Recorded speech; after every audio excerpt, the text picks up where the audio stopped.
Yang kami hormati Bapak Wakil Rektor Kerjasama dan Inovasi yang juga sudah bergabung, Bapak Wiseto Agung MSc PhD, serta Bapak Ibu dosen peserta workshop hibah PDP pada hari ini. Assalamualaikum warahmatullahi wabarakatuh. Waalaikumsalam warahmatullahi wabarakatuh. Waalaikumsalam. Selamat pagi, salam sejahtera bagi kita semua. Pertama-tama, marilah kita panjatkan puji dan syukur kehadirat Allah Subhanahu wa Ta'ala, karena alhamdulillah atas rahmat dan juga karunia-Nya kita semua masih diberi kesempatan untuk hadir bertatap maya melalui media Zoom meeting dalam acara workshop hibah skema penelitian dosen pemula pada hari ini Jumat 8 Desember 2023. Adapun susunan acara atau agenda untuk hari ini diantaranya yang pertama adalah pembukaan oleh MC, kemudian sambutan dari Wakil Rektor Akademik, yang selanjutnya adalah pemaparan alur proses hibah PDP, kemudian sharing session dengan penerima hibah PDP tahun 2023, selanjutnya diskusi dan tanya jawab dan penutupan. Untuk mempersingkat waktu, kita langsung saja masuk ke acara yang selanjutnya, yaitu sambutan oleh Wakil Rektor Bidang Akademik kepada Bapak Dr. Arohendi, dipersilakan. Mangga, Pak. Ya, mangga. Terima kasih Bu Sari. Bismillahirrahmanirrahim. Assalamualaikum warahmatullahi wabarakatuh. Selamat pagi, salam sejahtera bagi kita semuanya. Apa kabar Bapak Ibu semuanya? Alhamdulillah sehat, Pak. Ya. Kalau lihat wajah-wajahnya wajah yang sehat, tidak ada wajah yang sakit ya. Gimana kabarnya Pak Wiseto? Sehat tapi. Baik, udah di ruangan ini Pak ya? Pakai ini mobil dulu sekarang masih udah. di mobil. Ya, silakan Pak. Sampai Jangan terganggu Pak. Siap. Baik, Bapak Ibu yang berbahagia ya, karena kelihatannya jangan muka yang cemberut tapi muka yang bahagia. Pada kesempatan ini, terima kasih saya kepada Ibu Sari yang telah menyelenggarakan acara ini. Jadi acara ini berawal dari kegiatan saya melakukan Monef ya, Monef di bulan yang lalu mungkin Bu Sari ya? Iya Pak, November, betul. Kemarin November. itu ada beberapa teman kita yang mendapatkan penelitian dosen pemula ya, dan saya kebetulan melakukan monitoring dan evaluasi Monef dari atas nama Dikti dan dari internal. Dan semuanya ada berapa kelompok? 3 kalau tidak salah ya kemarin itu Bu Sari? Kalau yang sama Bapak iya Pak, tapi total yang dapat itu di kami ada 6 untuk PDP. Ada 6 ya. Ya. Nah kebetulan saya kebagian untuk Monef kemarin, dan menurut saya masalah yang disampaikan topiknya dan presentasinya sangat bagus ya. Yang saya ingat kemarin itu Bu Kartika, Pak Yosep, satu lagi siapa ya kemarin Bu Sari? Kemarin kelompoknya Pak Adi Pak yang sama Bapak tuh. Pak Adi dan Bu Wulan iya. satu judul. Ya, nah oleh karena itu ya, karena biasanya kalau tidak salah bulan apa, Februari, bulan Januari ya Bu Sari? Untuk yang tahun kemarin agak telat Pak, di April baru April. ini. Tapi biasanya memang sudah ada woro-woronya dari awal tahun Pak. Jadi saya juga masih menunggu ya. Ya, nah oleh karena itu mengingat masih banyak yang belum mendapatkan penelitian ya, hibah penelitian dari kalau sekarang Bima ya, kalau dulu Dikti Bima saya lupa lagi ya ininya Bu Sari saya. Ya kalau dulu kan Simlitapma, Sistem Penelitian dan Pengabdian Masyarakat, sekarang itu Bima, badan apa namanya, lupa lagi saya, Bima atau Biro ya. Nah, sekarang Basis informasi Pak. Basis informasi. Nah tadi Ya, nanti informasi penelitian dan pengabdian Pak. Basis informasi penelitian dan Pengabdian masyarakat. Pengabdian masyarakatnya, karena memang semua sistem yang ada di Dikti sekarang menggunakan istilah-istilah wayang ya. Ada Sinta, ada Bima, ada apa lagi? Pokoknya wayang semua ya.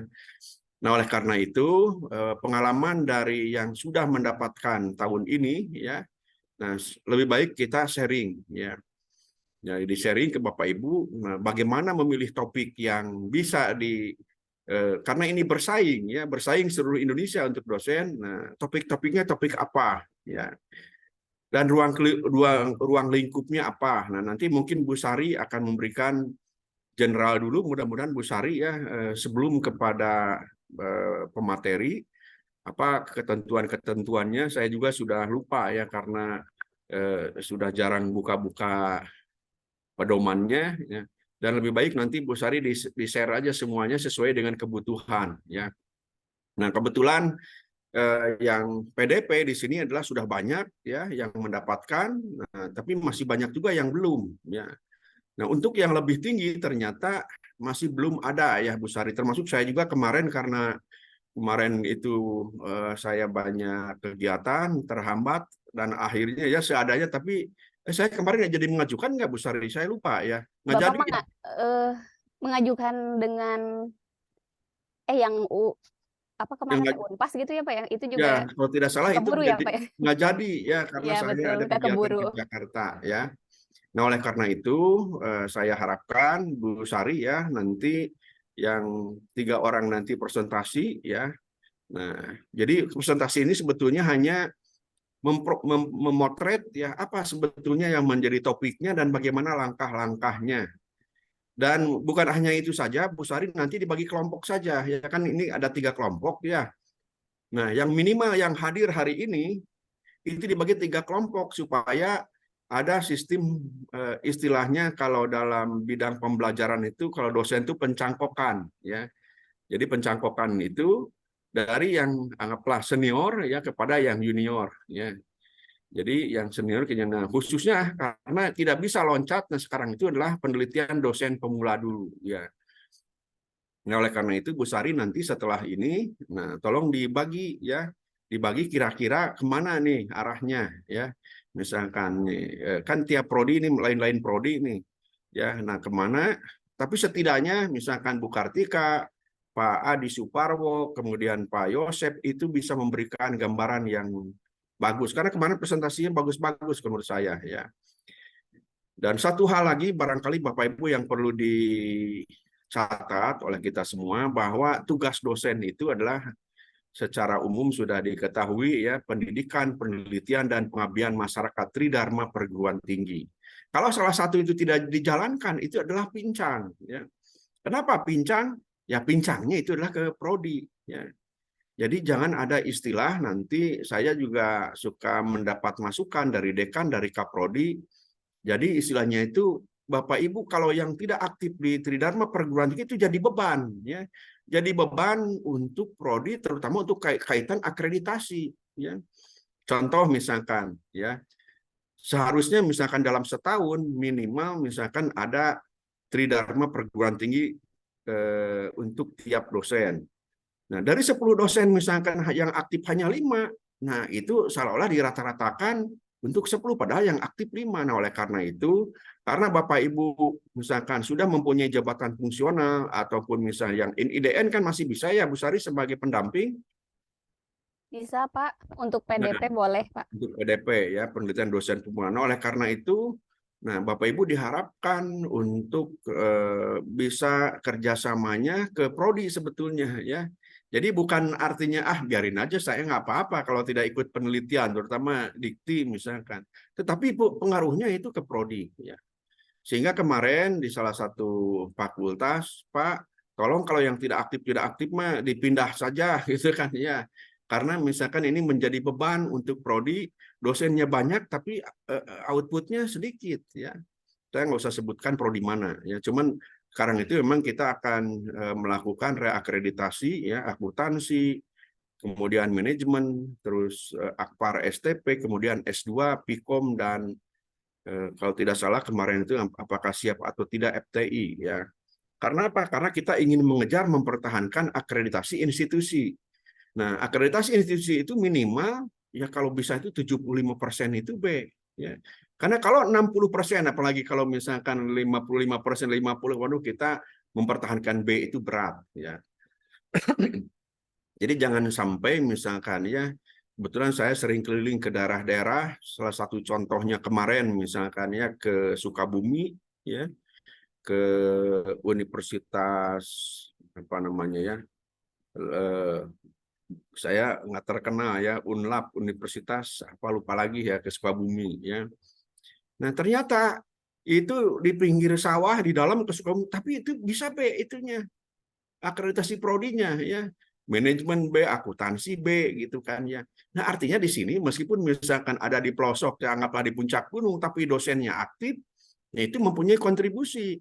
Tetapi kalau misalkan Bapak Ibu itu tidak aktif, misalkan hanya aktif mengajar saja, tidak ada yang lain, nah oleh karena itu misalkan ya itu jadi beban, ya jadi beban buat siapa? Buat fakultas, buat prodi, ya. Nah oleh karena itu kalau kebijakan saya khususnya, ya karena saya tidak bisa monitor secara terus-terusan secara teknis, khusus untuk yang S2, untuk penelitian pengabdian masyarakat yang NIDN atau NIDK-nya di Pasca, itu saya suka diikutkan ya, terlepas dari misalkan orang yang bersangkutan karena sibuk bisa atau tidak bisa ikut. Nah, oleh karena itu para kaprodi juga harus mencontoh seperti di S2, saya udah mewajibkan ya. Nah, akan tetapi untuk penelitian, nah ini agak susah ya, apalagi misalkan menjadi peneliti yang utamanya ya. Nah, yang saya harapkan Bapak Ibu di sini adalah menjadi peneliti utama dan bisa sharing ya, bisa sharing untuk anggota. Tapi peneliti utama itu semua saya pikir itu wajib ya. Ya alhamdulillah kalau saya sudah 3 kali PDP ya, penelitian. Kalau dulu ada penelitian dosen muda saya dapat 10 juta ya. Kemudian dosen pemula 14,5 juta, kemudian yang ketiga dosen pemula yang ketiga itu 19 juta ya kalau tidak salah Bu Sri, saya lupa. Dan yang monumental saya terakhir waktu disertasi 2016 ya, dari 26 mahasiswa ya ada 2 mahasiswa yang lolos hibah disertasi ya, salah satunya saya yang mendapatkan 49 juta ya, alhamdulillah ya. Untuk biaya disertasi ya itu dibiayai oleh pemerintah. Nah oleh karena itu saya tidak akan bisa ikut hibah penelitian disertasi kalau sebelumnya dosen pemula belum ya, harus dilewati semua ya, harus dilewati semua ya. Kalau lewat semua, nah Bapak Ibu di sini adalah misalkan ya ada Pak Yosep, Ibu Nurul, Bu Yayu, saya mau melanjutkan S3. Nah mudah-mudahan mengajukan bisa penelitian disertasi yang mungkin sekarang udah lebih dari 49,5 juta kalau sekarang, mungkin sekarang bisa 60 juta Bu Sari ya. Berapa 60-an ada nggak disertasi? Nanti dilihat Pak, Nah, ada itu. nominalnya Jadi ya. artinya di sini Bapak Ibu wajib mengikutinya ya.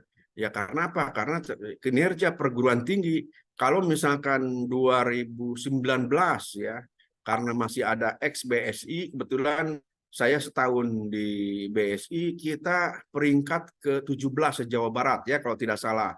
Nah, sekarang kita nggak tahu lagi peringkatnya ya. Karena semua berlomba sekarang itu ya. Semua berlomba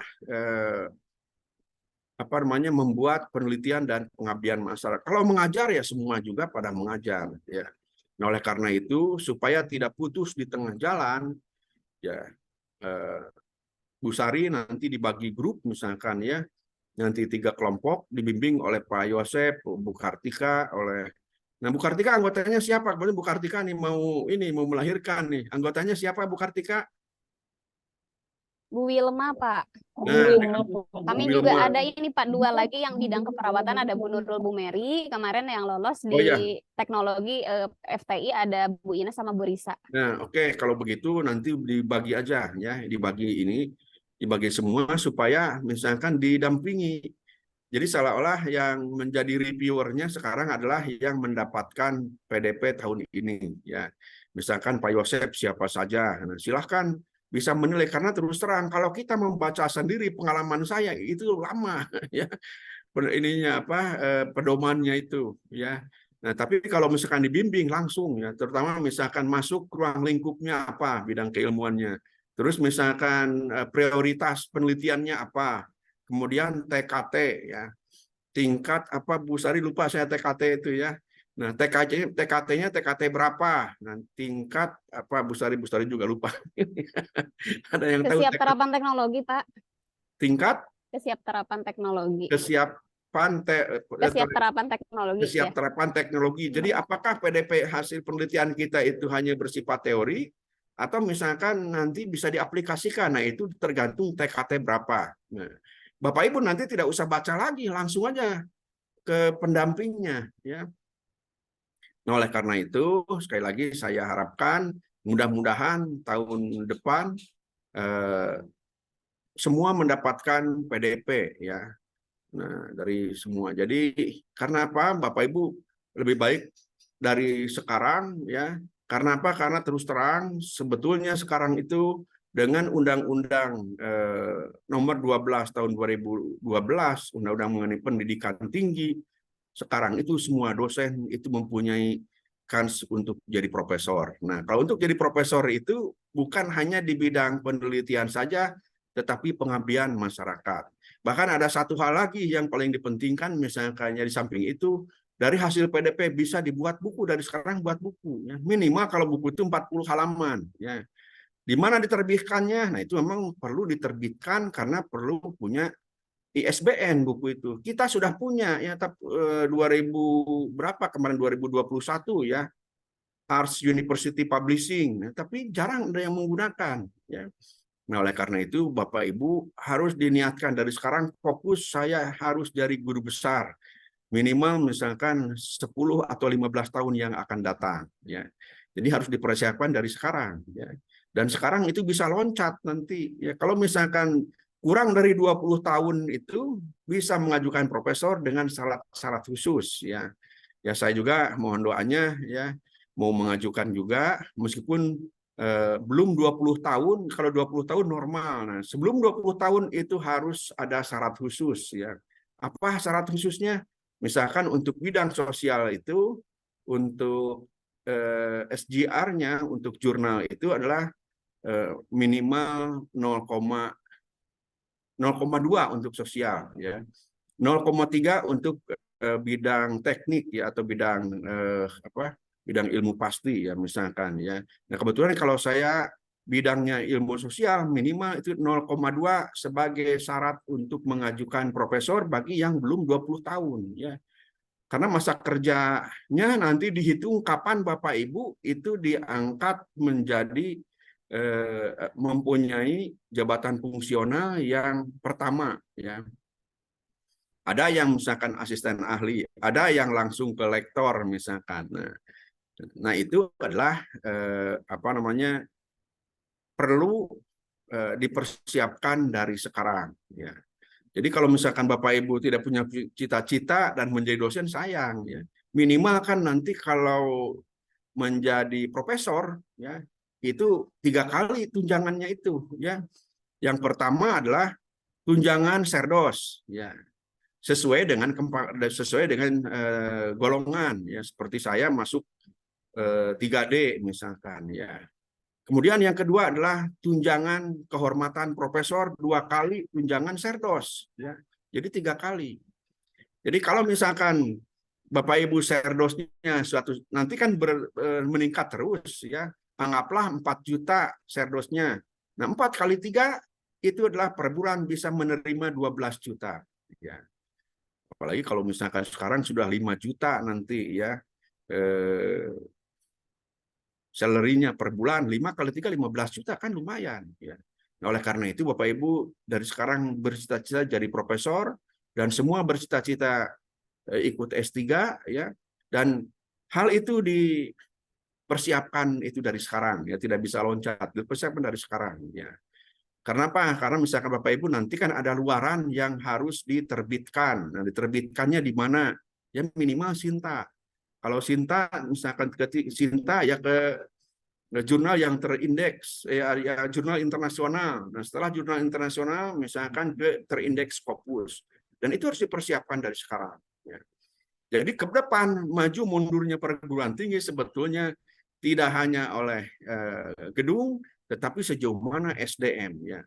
Memang kalau kita umumnya SDM-nya kan masih muda-muda, ya, masih perlu waktu, tapi mudah-mudahan 5 tahun ke depan akan lahir lektor kepala. Karena apa? Karena dosen yang dihitung kalau misalkan di prodi tertentu, ya itu adalah minimal mempunyai 2 lektor kepala. Ya, itu nilainya itu baik, ya. Tapi kalau kurang, ya kurang. Nah, oleh karena itu sekali lagi saya harapkan Bapak Ibu di sini, ya semuanya yang belum mendapatkan PDP dan selama ini masih mengajar, mudah-mudahan tidak menjadi beban prodi dalam menghadapi akreditasi, karena itu dikeluhkan. Ya. Pak, dosennya banyak, tetapi misalkan penelitiannya kurang. Jadi untuk akreditasi ya dirata-ratakan jadi kurang bagus. Ya.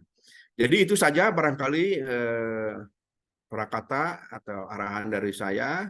Yang paling penting output hari ini adalah Bapak Ibu mengikuti presentasi, dan setelah itu Bu Sari tolong dibuatkan grup ya, sejumlah yang hadir di sini atau misalkan nanti ada yang menambah, dan itu adalah kalau bisa sebelum bulan April atau Maret itu sudah jadi ya.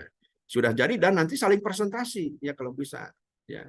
Dan yang menjadi atau yang mendapatkan PDP yang tahun ini itu menjadi reviewernya ya, karena saya lihat kemarin menurut saya topik-topiknya itu adalah bagus. Jadi bukan hanya kita mengajukan, tetapi topik apa yang misalkan yang menjadi hot ya. Seperti misalkan sekarang digital ya, yang berbau digital sekarang itu adalah isu yang hot ya. Kemudian kesetaraan gender ya, kemudian misalkan keberlanjutan pembangunan ekonomi. Nah, dan itu juga ada bidang-bidangnya, bidang apa ya. Itu saja barangkali Bu Sari, saya mengucapkan selamat, semoga sukses ya sampai acara terakhir, dan mohon maaf saya tidak bisa mengikuti sampai akhir karena ada yang ditugaskan oleh Pak Rektor, dan nanti pun jam 1 akan ada rapat mengenai ISK untuk persiapan akreditasi. Nah, dan untuk persiapan akreditasi sebagai catatan tadi, Prodi mengeluhkan kinerja dosen-dosen ya terkait dengan penelitian dan pengabdian masyarakat. Itu saja barangkali Bu Sari, saya izin meninggalkan forum ini ya. Pak Wi izin, saya ini ada acara lain Pak Wi. Mangga, Pak. Dan Bapak Ibu semuanya mudah-mudahan semangat, dan tadi kita harus bercita-cita semuanya ya. Kita berniat semua ingin jadi profesor minimal 15 tahun yang akan datang ya, atau 10 tahun yang akan datang. Itu saja. Terima kasih Bu Sari, dan mudah-mudahan lancar sampai akhir, dan saya sambutan ini ditutup dengan doa, mudah-mudahan semuanya diberikan kelancaran, diberikan pikiran yang jernih ya, sehingga setiap orang menemukan topik yang tadi hot ya. Amin, Pak. Itu saja Bapak Ibu semuanya. Ya, Terima kasih. Wassalamualaikum warahmatullahi wabarakatuh. Ya. Waalaikumsalam warahmatullahi wabarakatuh. Bapak Ibu Bu Sari ya. Iya, mangga Bapak. Ya.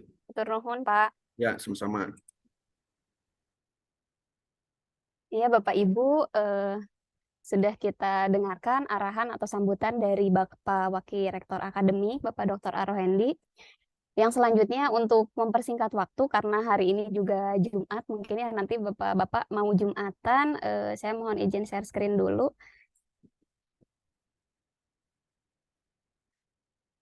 Ini mungkin resume saja ya Bapak Ibu, karena sebetulnya sudah pernah disampaikan juga di awal tahun ini ya, atau 2023 kemarin pada saat pembukaan hibah PDP ini dibuka, atau sebenarnya hampir semua skema ada pembukaannya. Untuk yang akademik sendiri sebagai informasi, sebetulnya memang dari DRTPM itu belum ada edaran pembukaan Bapak Ibu, tetapi dari Pak Ware kemarin memang betul, jadi sudah kita laksanakan Monef ya, Monef internal untuk yang pendanaan tahun 2023 ini. Jadi kemarin ada 6 kelompok atau 6 tim di lingkungan ARS, ada dari Akpar juga dan STP. Kemudian dari universitasnya 4 proposal PDP yang lolos pendanaan tahun 2023. Nah, pada saat kemarin seminar hasil, memang mungkin dari Pak Warek pengen lebih supaya Bapak Ibu juga ada semangat gitu. Nanti ada sesi sharing dari Bapak Ibu penerima hibah. Mungkin bisa nanti share kiat-kiatnya atau masukan lain lah, supaya nanti Bapak Ibu yang akan mengajukan hibah di tahun depan atau di 2024 itu lebih ada gambaran begitu ya Bapak Ibu, karena sudah mengalami langsung mungkin untuk Bapak Ibu yang lain. Sebelum ke pemaparan sesi sharing nanti, saya izin menyampaikan dulu ini panduan penelitian BIMA, Bapak Ibu. Nanti akan kami share ulang satu folder di Google Drive mungkin nanti ya, karena ada beberapa file yang akan kami share. Kemudian juga untuk kegiatan ini, rencananya akan kami adakan bertahap atau beberapa sesi, jadi tidak hanya hari ini saja, dan juga untuk skema-skema yang lain juga mungkin kami nanti akan agendakan juga Bapak Ibu. Jadi untuk hari ini memang spesifik fokus hanya ke satu skema, yaitu untuk yang penelitian dosen pemula gitu.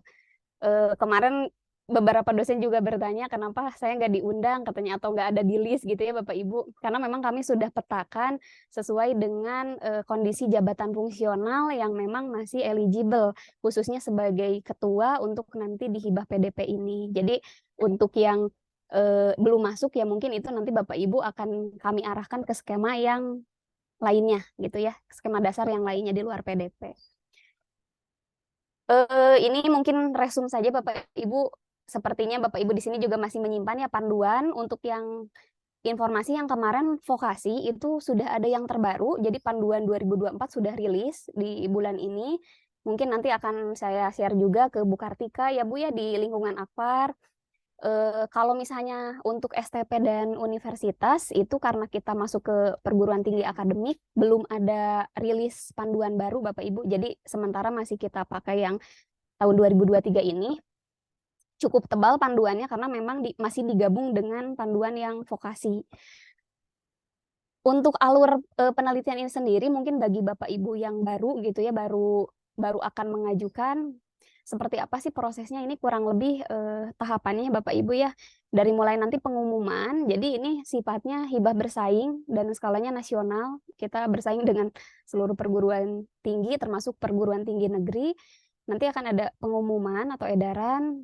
Kami belum tahu, tapi kemungkinan di awal tahun mungkin ya di sekitar Januari, Februari atau mungkin Maret pengumuman, kemudian nanti pengusulan, kemudian ada tahap seleksi, karena nanti memang ini akan direview Bapak Ibu, jadi proposal yang nanti sudah dibuat akan direview dari dua sisi. Yang pertama adalah dari segi administratif terkait dengan penulisan, template dan sebagainya. Yang kedua adalah substansi atau lebih ke konten yang disampaikan di proposalnya. Kemudian nanti ada sesi penetapan, nanti akan ada edaran sama seperti di tahun ini, nanti akan di-share siapa saja dosen-dosen yang lulus judulnya, termasuk dari perguruan tinggi mana gitu. Kemudian pelaksanaan, durasi pelaksanaan ini mungkin memang cukup mepet ya untuk yang tahun 2023 ini. Kemarin untuk Bu Ina, Bu Nurul, Bu Risa, mungkin dah Bapak Ibu yang lain yang dapat pendanaan, pendanaan cairnya mungkin kemarin agak telat juga, tapi Bapak Ibu harus melewati proses laporan kemajuan, monep, dan seterusnya. Intinya sih kalau untuk alur detailnya nanti akan kami share, karena buku panduannya cukup tebal, Bapak Ibu mungkin akan lebih enak kalau nanti dibaca sendiri ya, di sini hanya rangkumannya saja.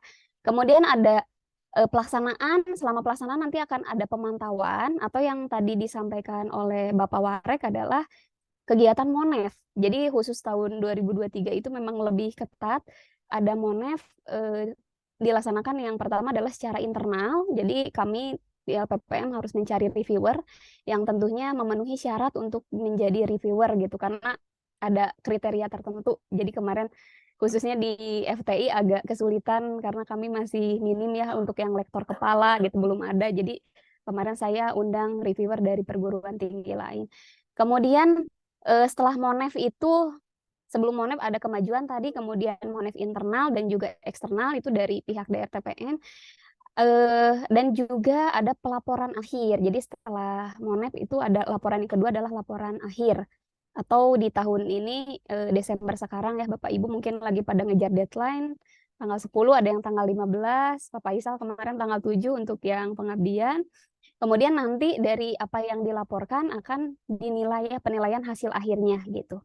Semuanya nanti diinputkan di sistem Bapak Ibu. Jadi di BIMA itu sudah mengakomodir semua dari mulai tahap usulan proposal, kemudian tadi penilaian, pemantauan sampai dengan nanti seminar hasil gitu, atau hasil penelitiannya.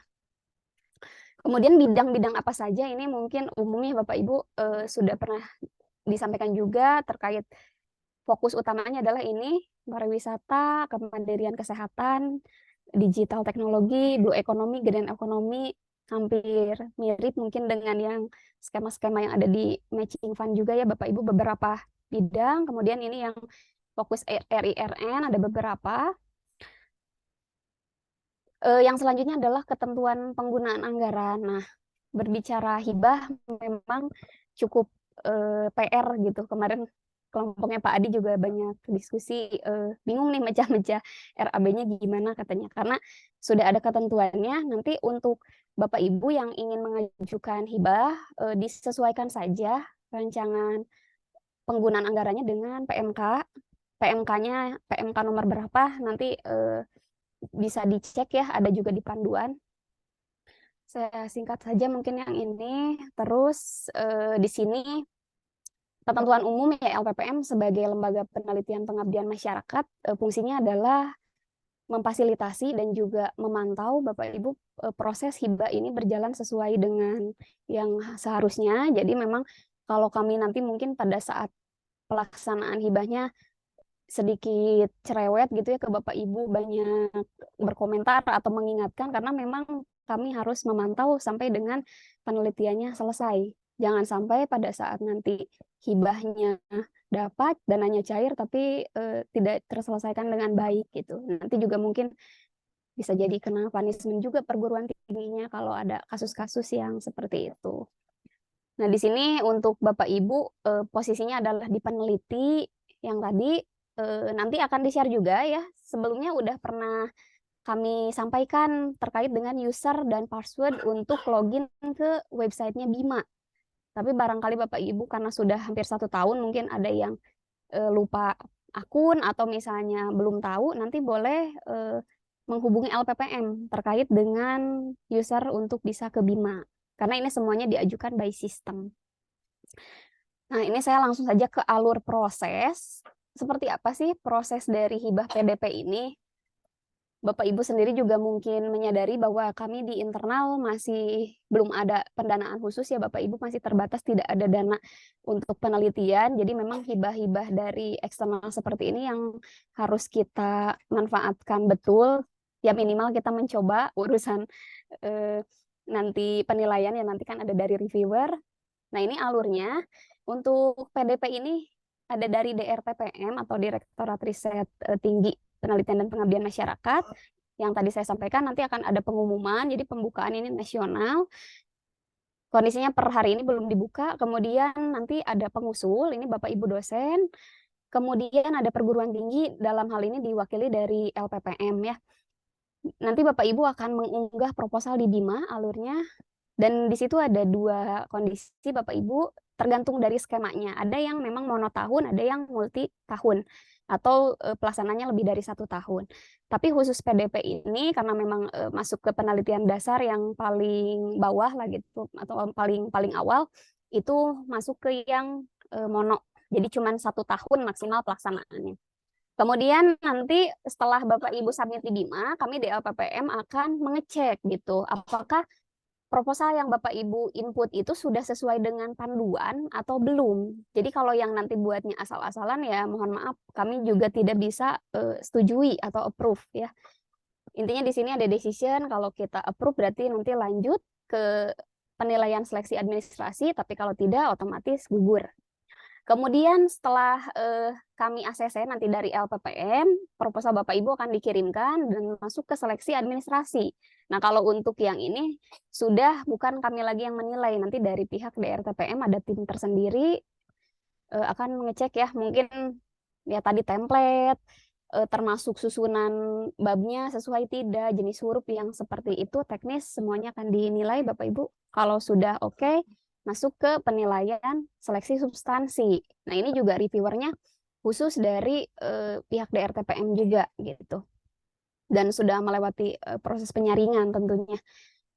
Kemudian mungkin memang agak kesulitannya ya untuk kita yang sudah pernah mengajukan dan belum lolos karena memang sejauh ini tidak dimunculkan hasil reviewnya seperti apa dari sisi substansi. Jadi Bapak Ibu juga mungkin yang mengajukan tahun ini ya, tahun 2023 dan belum lolos, bingung gitu, oh ini sebelah mana ya? Rasanya kalau administrasi udah sesuai mungkin gitu, tapi bisa jadi di substansi. Info terakhir sih waktu itu disampaikan katanya akan dimunculkan hasil reviewnya, tapi dicek sampai akhir sih memang masih belum ada ya Bapak Ibu. Mudah-mudahan aja di 2024 lebih transparan lagi sehingga kita lebih jelas gitu kalau nggak lolos atau nggak masuk ke sesi pendanaan itu seperti apa kekurangannya. Kemudian penetapan pemenang, nah nanti akan ada edaran lagi list. Ini juga secara nasional langsung diumumkan, jadi kita bisa cek. Memang mayoritas kalau saya amati yang masuk tuh dari PTN ya Bapak Ibu, PTN, PTNBH. Karena kalau mereka itu rata-rata sudah punya hak khusus gitu, boleh reviewernya juga dari perguruan tingginya sendiri. Jadi memang banyak lah, kalau dari negeri itu mungkin bisa beberapa judul orang yang sama itu lolos pendanaan. Kemudian nanti akan ada kontrak. Nah, kontrak ini dilakukan berjenjang. Untuk kontrak nanti karena kita di bawah LLDikti akan kontrak langsung dengan DRTPM. Kemudian nanti dari LPPM biasanya diundang ke LLDikti untuk penandatanganan kontrak juga. Selanjutnya nanti pada saat sudah kita tanda tangan kontrak dengan LLDikti, nah ada kontrak juga dengan peneliti. Jadi nanti dari LPPM akan membuat kontrak juga dengan Bapak Ibu. Kemudian pelaksanaan, nah selama rentang pelaksanaan ini apa saja sih yang dilakukan? Seperti yang tadi, mengisi catatan harian atau logbook di halaman BIMA. Jadi kegiatan misalnya berapa bulan rentang itu dilaporkan gitu, tahap-tahapnya seperti apa. Dan setelah itu ada laporan kemajuan, jadi memang ada laporannya nanti yang harus diinput juga di BIMA, itu sudah ada tanggal-tanggalnya juga, nanti menyesuaikan. Kemarin cukup ini juga ya untuk yang di negeri itu pendanaannya memang cukup banyak, tetapi masuk list apa namanya warning juga banyak gitu. Jadi di perguruan tinggi negeri itu kemarin banyak yang telat pelaporan kemajuannya. Tapi alhamdulillah di lingkungan kita STP Ars Akpar kemarin semuanya tepat waktu, jadi tidak ada yang bermasalah di pelaporan kemajuan. Kemudian pemantauan monep. Nah, kalau ini nanti kami dari LPPM yang tadi akan memfasilitasi proses monepnya. Untuk yang tahun ini kemarin saya di LPPM mengadakannya secara daring karena memang beberapa kondisi. Yang pertama minimnya reviewer. Tadi ada beberapa reviewer yang harus kami undang dari luar PT, ada juga yang di luar kota. Jadi lebih efektif kemarin menggunakan Zoom. Tetapi mungkin tidak menutup kemungkinan untuk selanjutnya diadakan secara offline ya Bapak Ibu. Kemudian setelah monep, nah itu diinputkan semua hasil monepnya, berita acara monepnya ke sistem BIMA. Kalau misalnya sudah sesuai, nanti akan masuk ke tahap selanjutnya yaitu laporan akhir. Nah ini letaknya adalah di akhir tahun atau di Desember sekarang gitu untuk yang tahun ini. Di awal tahun Desember itu pelaporan akhir sama diinputkan ke BIMA. Nanti mungkin dari Bapak Ibu peneliti yang dapat pendanaan bisa cerita lebih dalam ya Bapak Ibu pengalamannya gimana. Setelah itu nanti apa yang dilaporkan di laporan akhir itu akan ada lagi lah penilaian seperti itu atau validasi luaran. Jadi memang Bapak Ibu itu setelah nanti lolos pendanaan punya kewajiban ya menuntaskan luaran wajibnya khususnya. Jadi misalnya kalau menjanjikan jurnal ya di akhir itu harus seminimal-minimalnya LOA sudah bisa Bapak Ibu laporkan di laporan akhir. Nah, kalau misalnya sudah oke nanti prosesnya selesai. Bapak Ibu tidak ada lagi hutang luaran ke di BIMA. Case-nya misalnya gimana kalau tidak terpenuhi? Nah, kalau yang saya dapatkan infonya Bapak Ibu hutangnya akan tetap ada ya. Jadi mungkin akan berpengaruh tuh terhadap ajuan hibah pembukaan tahun selanjutnya. Jadi ketika si luarannya belum selesai atau belum beres itu akan tetap dibebankan ya. Mungkin bisa jadi nggak eligible pengajuan selanjutnya atau tetap bakal ada intinya hutangnya tuh di BIMA harus diselesaikan. Seperti itu kurang lebih alur dari pengusulan proposal penelitian ini.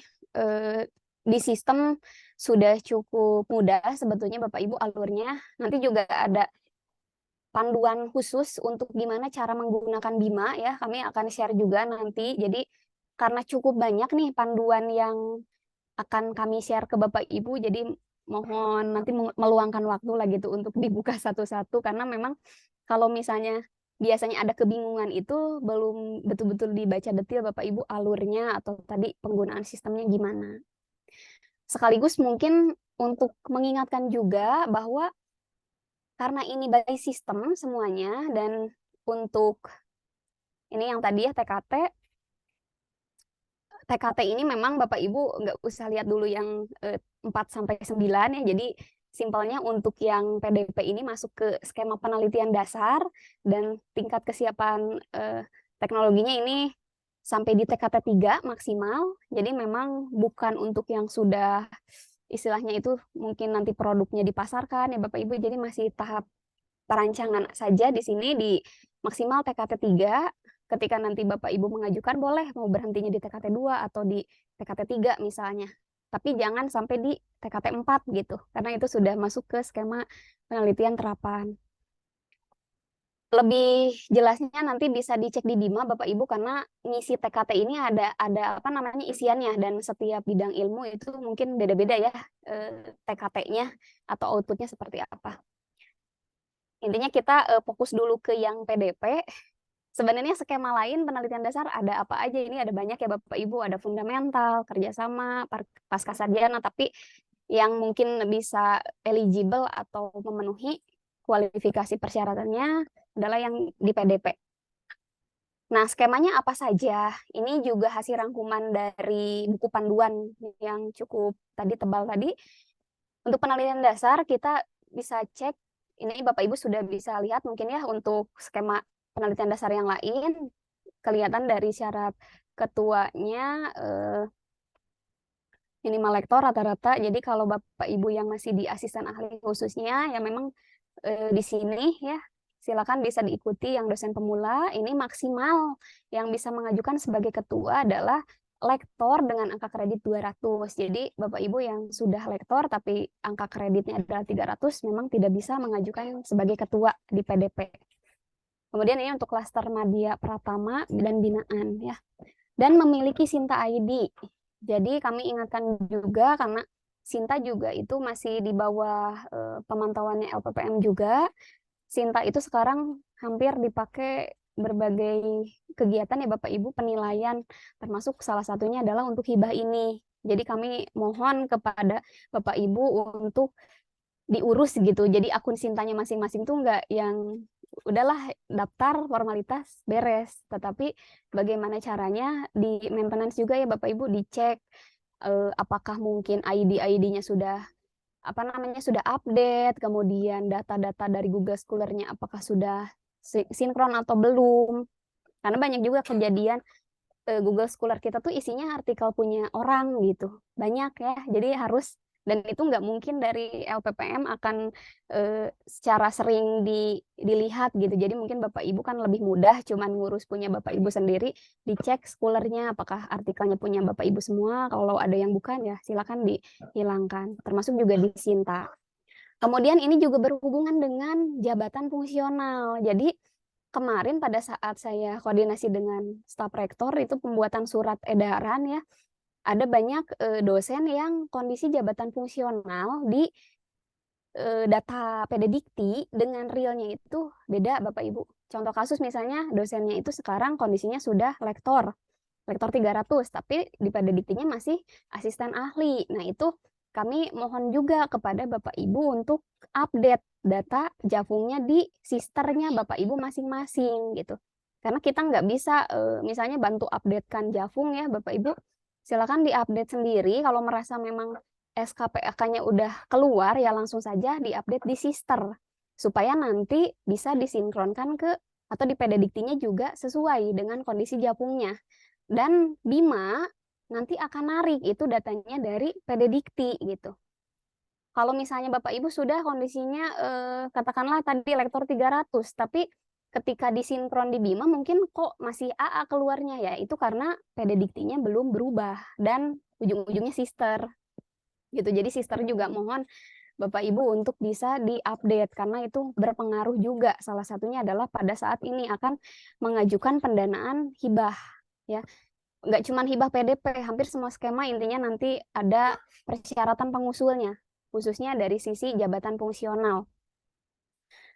Jadi kemarin akhirnya mungkin beberapa manual kami bantu cek ke data di Pak Adem gitu yang udah lektor, ini kita filter lagi sebenarnya data di undangan tuh banyak Bapak Ibu yang masih masuk ke list undangan karena masih pada asisten ahli 150 gitu. Padahal realnya kan sudah lektor.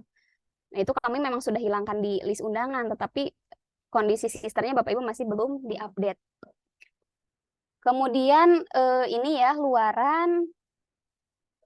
Kemudian luaran untuk PDP ini Bapak Ibu nanti bisa memilih, luarannya bisa diterbitkan di jurnal nasional Sinta 1 sampai 6 ya. Bisa memilih saja, tapi mungkin kalau Bapak Ibu bisa kejar yang Sinta 1 atau mungkin Sinta 2 karena ini kan dapat pendanaan gitu dari Dikti, mungkin lebih bagus lagi. Kemudian bisa juga memilih untuk yang internasional atau internasional bereputasi. Anggota berapa Bapak Ibu? Di sini ada 1 sampai dengan 2 orang dosen ya. Jadi kalau nggak salah nanti kalau udah ada 1 ketua ya Bapak Ibu bisa mengajukan 1 lagi anggota. Kemudian maksimal 2 kali sebagai ketua PDP. Nah, ini batasan memang mungkin dari DRTPM katanya biar kita bisa naik kelas gitu Bapak Ibu. Jadi kalau PDP terus open buat semua dosen mungkin ya nanti berebutnya di PDP gitu ya. Makanya di sini ada batasan juga maksimal 2 kali sebagai ketua PDP.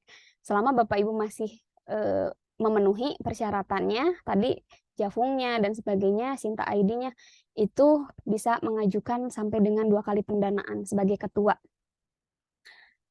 Untuk yang lainnya saya mungkin nggak akan bahas ya karena ini berbeda skema, tapi detailnya nanti bisa dicek di buku panduan karena di buku panduan itu sudah sangat jelas, walaupun mungkin kayak pusing gitu karena cukup banyak kalau ini kan sudah dirangkum.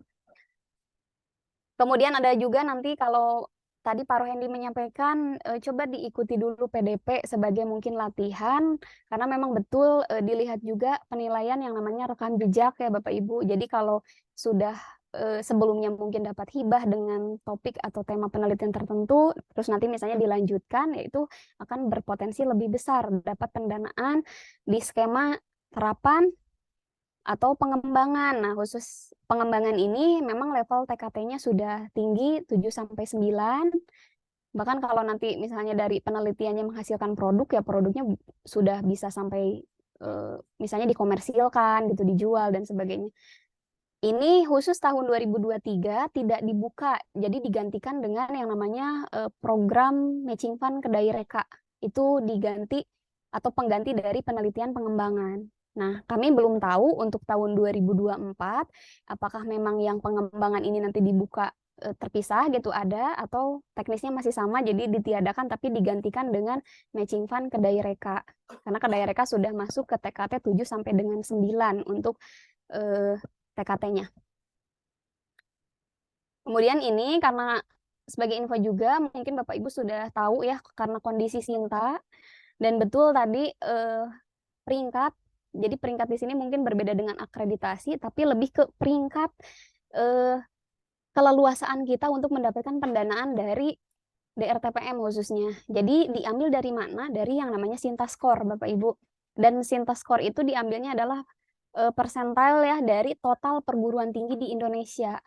Jadi simpelnya ketika perguruan tinggi yang lain mungkin masih atau makin ngebut gitu ya publikasinya gitu Bapak Ibu, publikasinya gila-gilaan, kemudian juga pendanaannya mungkin juga banyak ya otomatis posisi kita akan semakin sulit naik klaster lah seperti itu. Jadi dilihatnya dari sisi rasio juga Bapak Ibu total dari total perguruan tinggi yang terdaftar di Sinta gitu. Jadi tidak bisa lagi kayak oh misalnya apa namanya per orang penelitian sekian. Tetap kita juga harus bandingkan kalau dari sisi penilaian matriksnya ya dilihat juga dibandingkan dengan kondisi publikasi atau data-data lain karena matriks penilaian Sinta itu cukup banyak. Mungkin nanti kita juga akan adakan lagi sosialisasinya. apa saja sih yang mempengaruhi faktor klasterisasi Sinta gitu. Salah satunya juga Japung, Bapak Ibu ya, Japung, publikasi, kemudian publikasi paling tinggi, bobot nilainya, kemudian jabatan fungsional, nilai akreditasi, itu semuanya di apa namanya dihitung semua, kemudian menjadilah Sinta skor gitu.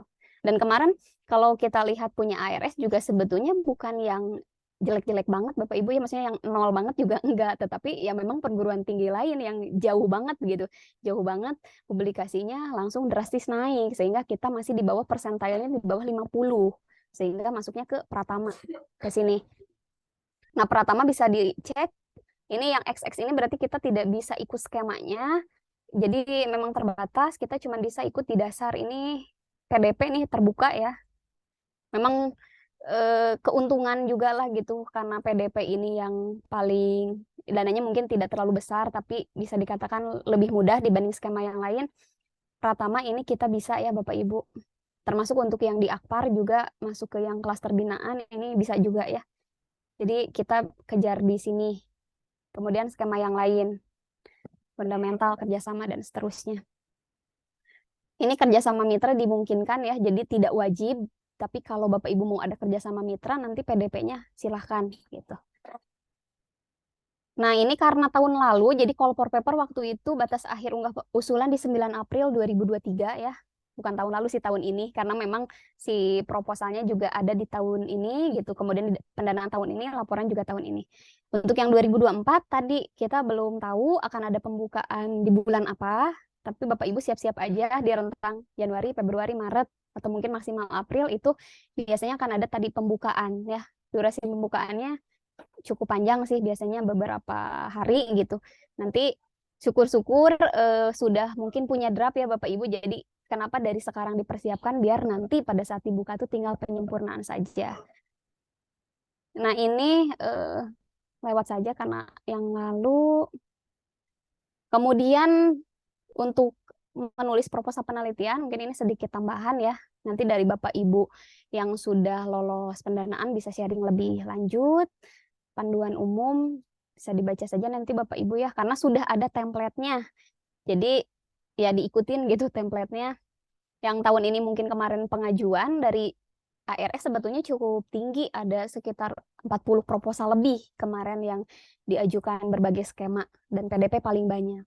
Tapi memang entah karena proses penilaian yang jadi lebih sulit gitu, atau memang dana juga memang ada penurunan sih Bapak Ibu.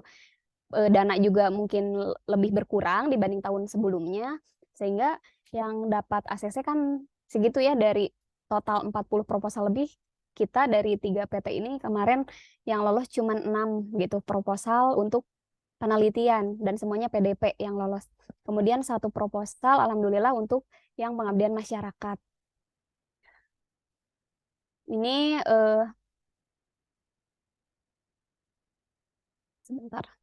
Nah, untuk judul nanti ya tips saja, mungkin di sini harus singkat, jelas dan sebagainya. Kemudian seberapa penting state of the art dan sebagainya. Nah, ini kurang lebih isi template-nya gimana. Template-nya nanti Bapak Ibu setelah login di Bima ya. Tapi nanti nggak akan tiba-tiba bisa akses ini kalau kondisinya tadi Bapak Ibu belum eligible. Eligible itu dilihat dari apa?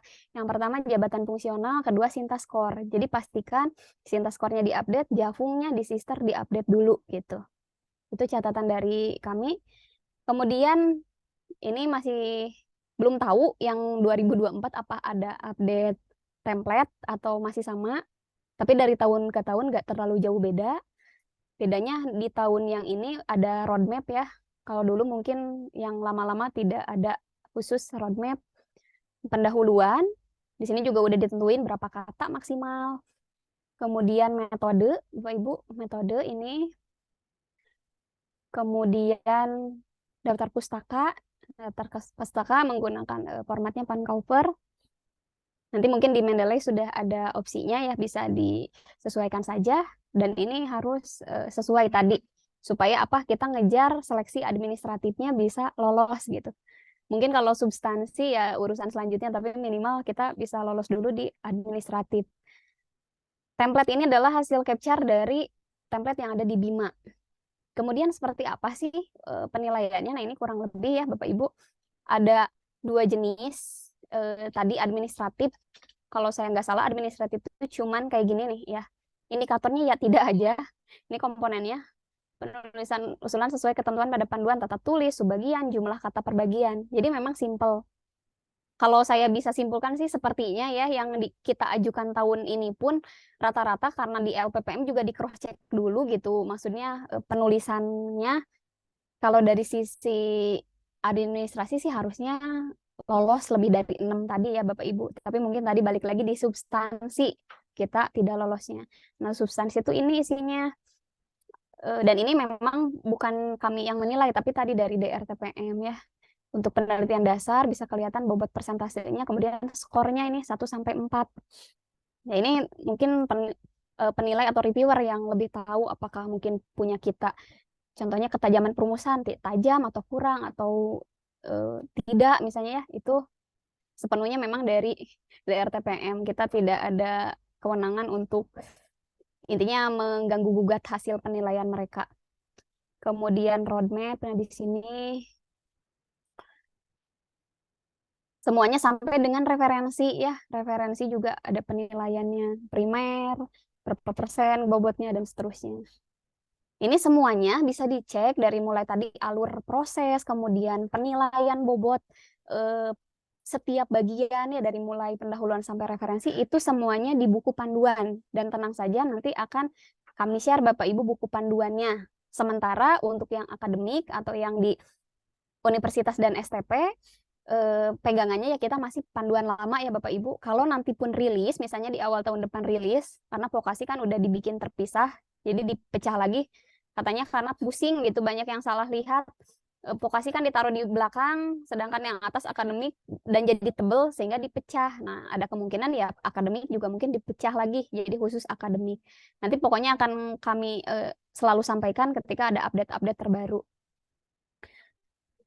Ini kurang lebih ya, karena di sini fokusnya ke penelitian hari ini dan juga lebih spesifiknya PDP, itu mungkin yang bisa saya sampaikan. Selebihnya kami juga nanti, kalau selanjutnya kami tadi undang lagi Bapak Ibu di sesi selanjutnya, mungkin sesi lanjutan atau di skema yang lain. Pengabdian juga kami nanti akan adakan workshopnya terpisah gitu. Mungkin nanti dari timnya Pak Faisal yang bisa sharing, karena juga perdana kita dapat maksudnya dari perguruan tinggi ini yang dapat lolos pendanaan pengabdian ya perdana. Jadi nanti mungkin Pak Faisal bisa banyak sharing juga di sesi selanjutnya untuk yang skema PMP.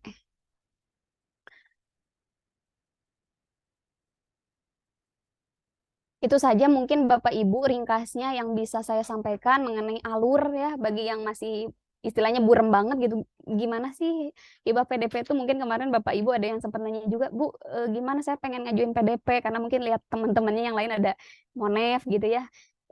Ya nanti intinya ditunggu saja Bapak Ibu pembukaannya, tapi panduan segala rupanya nanti bisa dipelajari lebih dulu. Karena sudah pukul 10 juga dan kita waktunya terbatas, langsung saja mungkin ke sesi yang selanjutnya, yaitu sesi sharing juga dari para penerima hibah penelitian dosen pemula di tahun 2023 ini. Sudah bergabung juga ya, ada Bu Risa dan Bu Ina, kemudian timnya Bu Nurul dan Bu Mary ya Bu ya. Ada juga yang lolos itu kemarin dari Akpar, Bu Kartika dan Ibu Wilma ya anggotanya. Kalau Bu Nurul Bu Mary 2 proposal ya Bu ya, cuman tuker-tukeran gitu dan alhamdulillah luar biasa dua-duanya lolos ya. Jadi ya yang satu anggota satu ketua 2 proposal. Kemudian ada juga Pak Adi dan Bu Wulan, tapi kemarin ke saya sih izin katanya lagi berhalangan karena sakit jadi tidak bisa bergabung. Kemudian yang selanjutnya ada tim Pak Yosep gitu, itu juga PDP, anggotanya Pak Faisal dan PMP-nya ya. Kalau PMP nanti tadi ada sesi tersendiri pengabdian masyarakat, Pak Faisal, Pak Yosep juga tuker-tukeran juga, tapi itu untuk pengabdian. Ya mungkin di sini kayaknya nggak akan bisa semua juga ini ya, tapi saya sih kemarin sudah undang beberapa gitu yang bisa mungkin sharing menyampaikan. Dari tim Bu Ina dulu mungkin ya, Bu. Silakan. Ya waktunya sekitar berapa kemarin saya kasih waktunya? 15-20 menit lah maksimal segitu ya. Karena nanti juga mungkin ada sesi diskusi gitu. Mangga Bu Ina bisa Bu Ina atau Bu Risa bisa Baik, share screen-nya dari saya, Bu. Boleh, dari saya boleh, Bu. Oke.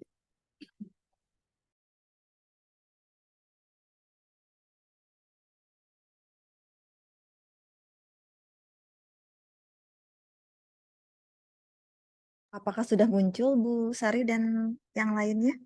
sudah Bu. Sudah muncul, Oke. Bu. Ya, Bismillahirrahmanirrahim. Izin Bapak Ibu dosen dan juga Pak Wiseto sebagai Wakil Rektor Bidang Kerjasama dan Inovasi. Pada kesempatan kali ini saya akan mungkin sharing ya.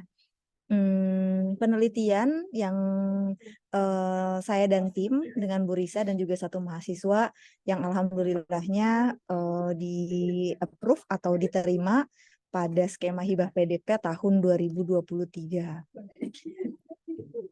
Berikut adalah timnya, ketuanya adalah Ibu Risa Nurfitriana dari Prodi FTI, dari Prodi Sistem Informasi, lalu anggotanya ada saya dan juga ada satu mahasiswa yaitu Dirga Astia, ini jurusan Teknik Informatika.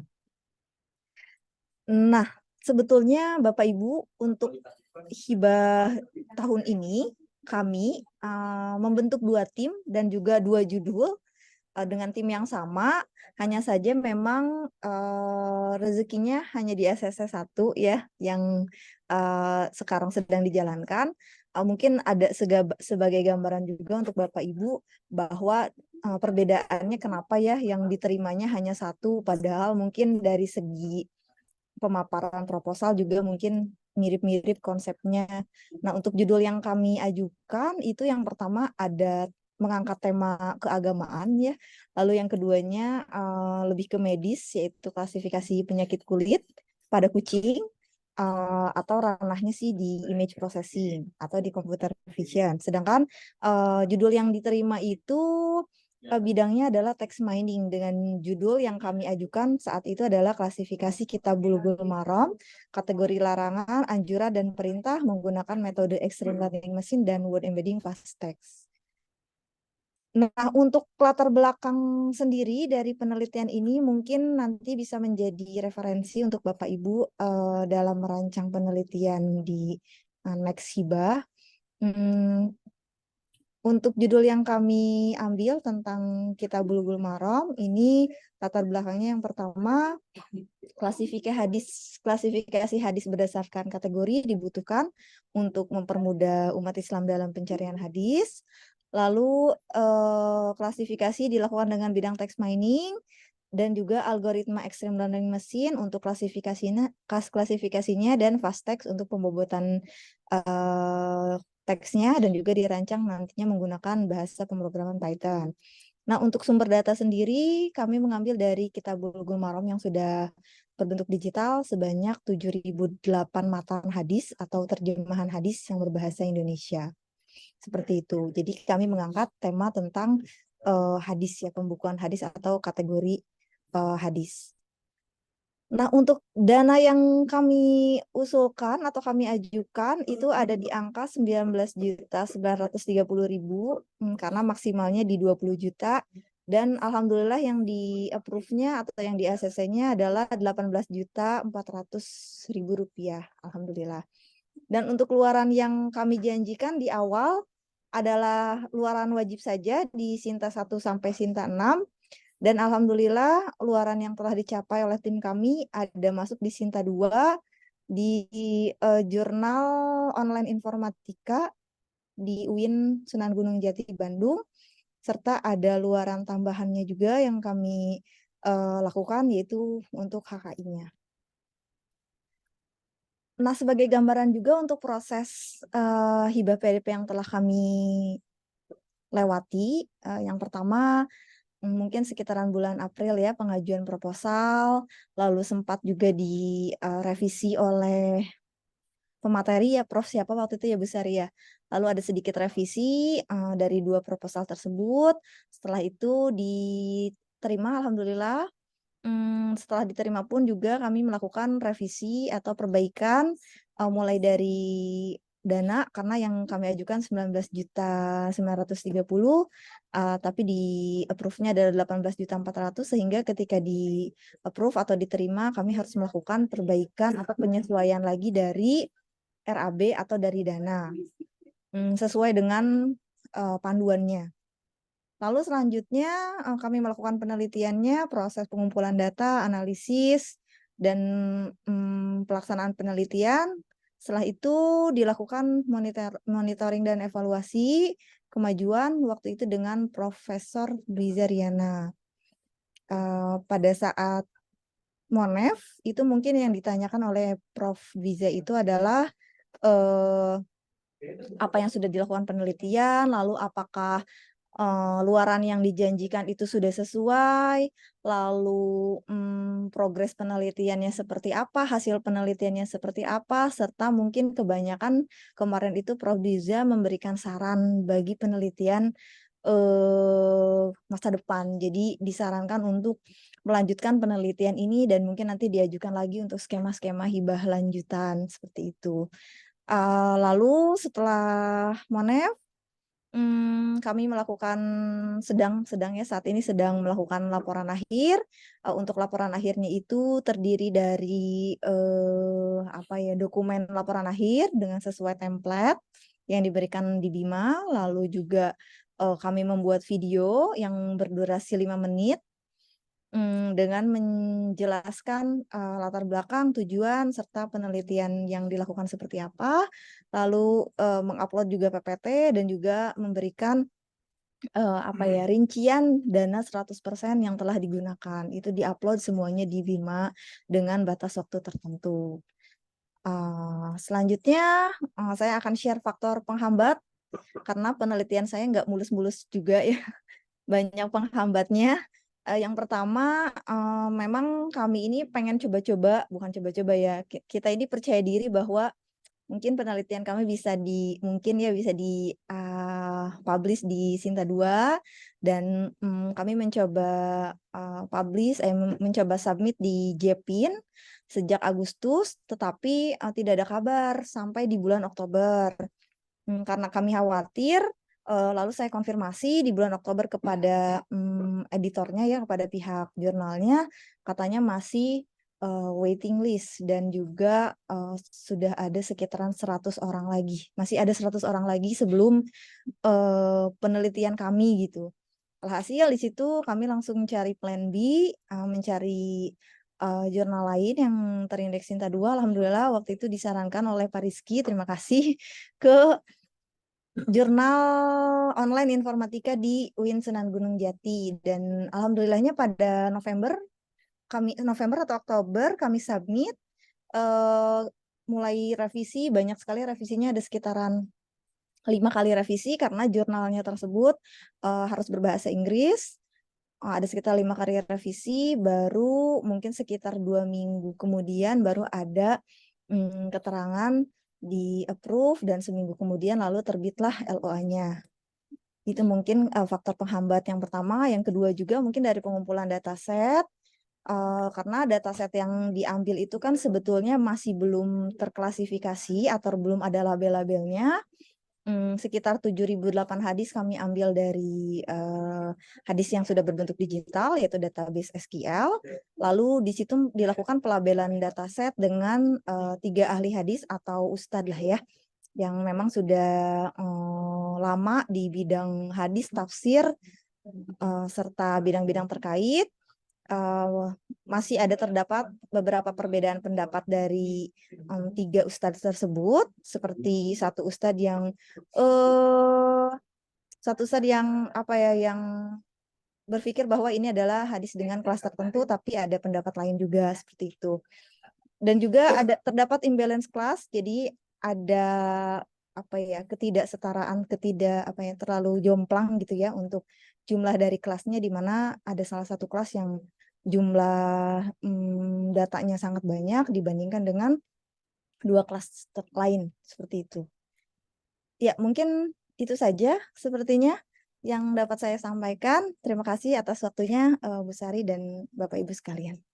Ya, atur nuhun Bu Ina sudah sharing tadi topik ya Bapak Ibu, topik penelitian yang sudah lolos pendanaan tahun ini, kemudian juga tadi Bu Ina share prosesnya seperti apa, termasuk hambatan ya Bu ya, hambatan selama pelaksanaan atau prosedur lah gitu, prosedur sampai dengan laporan akhir selama pelaksanaan PDP ini. Untuk sesi diskusi mungkin akan saya bukanya di akhir saja Bapak Ibu ya, supaya lebih terstruktur. Yang selanjutnya kepada Ibu Nurul, mungkin bisa sharing juga ya Bu Nurul, mangga dipersilakan Bu Nurul dan Bu Mary, Ah, karena iya, ini baik, satu tim. Bu Sari. Bentar, ini saya share sendiri aja ya berarti ya. Iya, soalnya belum dikirim ya Bu itunya. Ya share sendiri aja Bu. Oke. Oh udah, belum saya cek grup. Nah, aku ini. Atau kalau kesulitan ntar saya download dulu dari ini Bu. Udah bisa, Bu. Oh bisa. Ya, mangga Bu Nurul.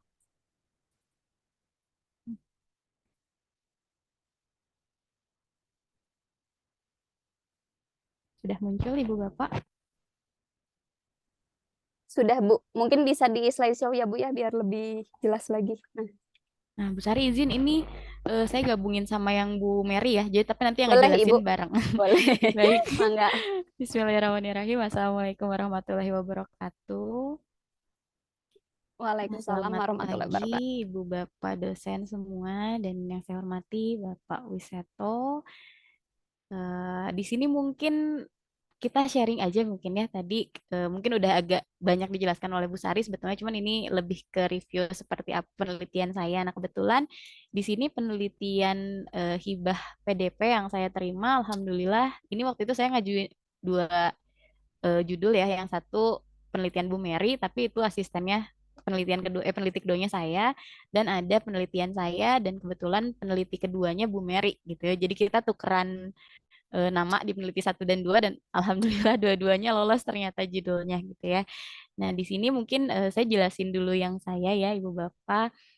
Karena kalau di keperawatan itu sebetulnya ada beberapa peminatan dan kebetulan kalau di keperawatan saya peminatannya lebih berfokus pada keperawatan gawat darurat dan kritis. Jadi memang sudah diarahkan untuk penelitian pun kita ambil sesuai dengan peminatan masing-masing dosen gitu ya.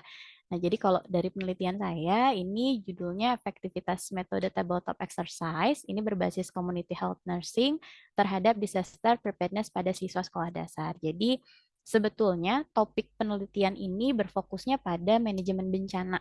Ya, jadi kenapa saya ambil topik ini? Ini sebetulnya apa ya istilahnya yang ketika saya cari dan ini penelitiannya memang baru akan saya temukan topiknya itu ketika ada pengumuman dari Bu Sari gitu ya, ada apa pembukaan PDP dan itu benar-benar langsung saya kira-kira apa gitu ya fenomenanya.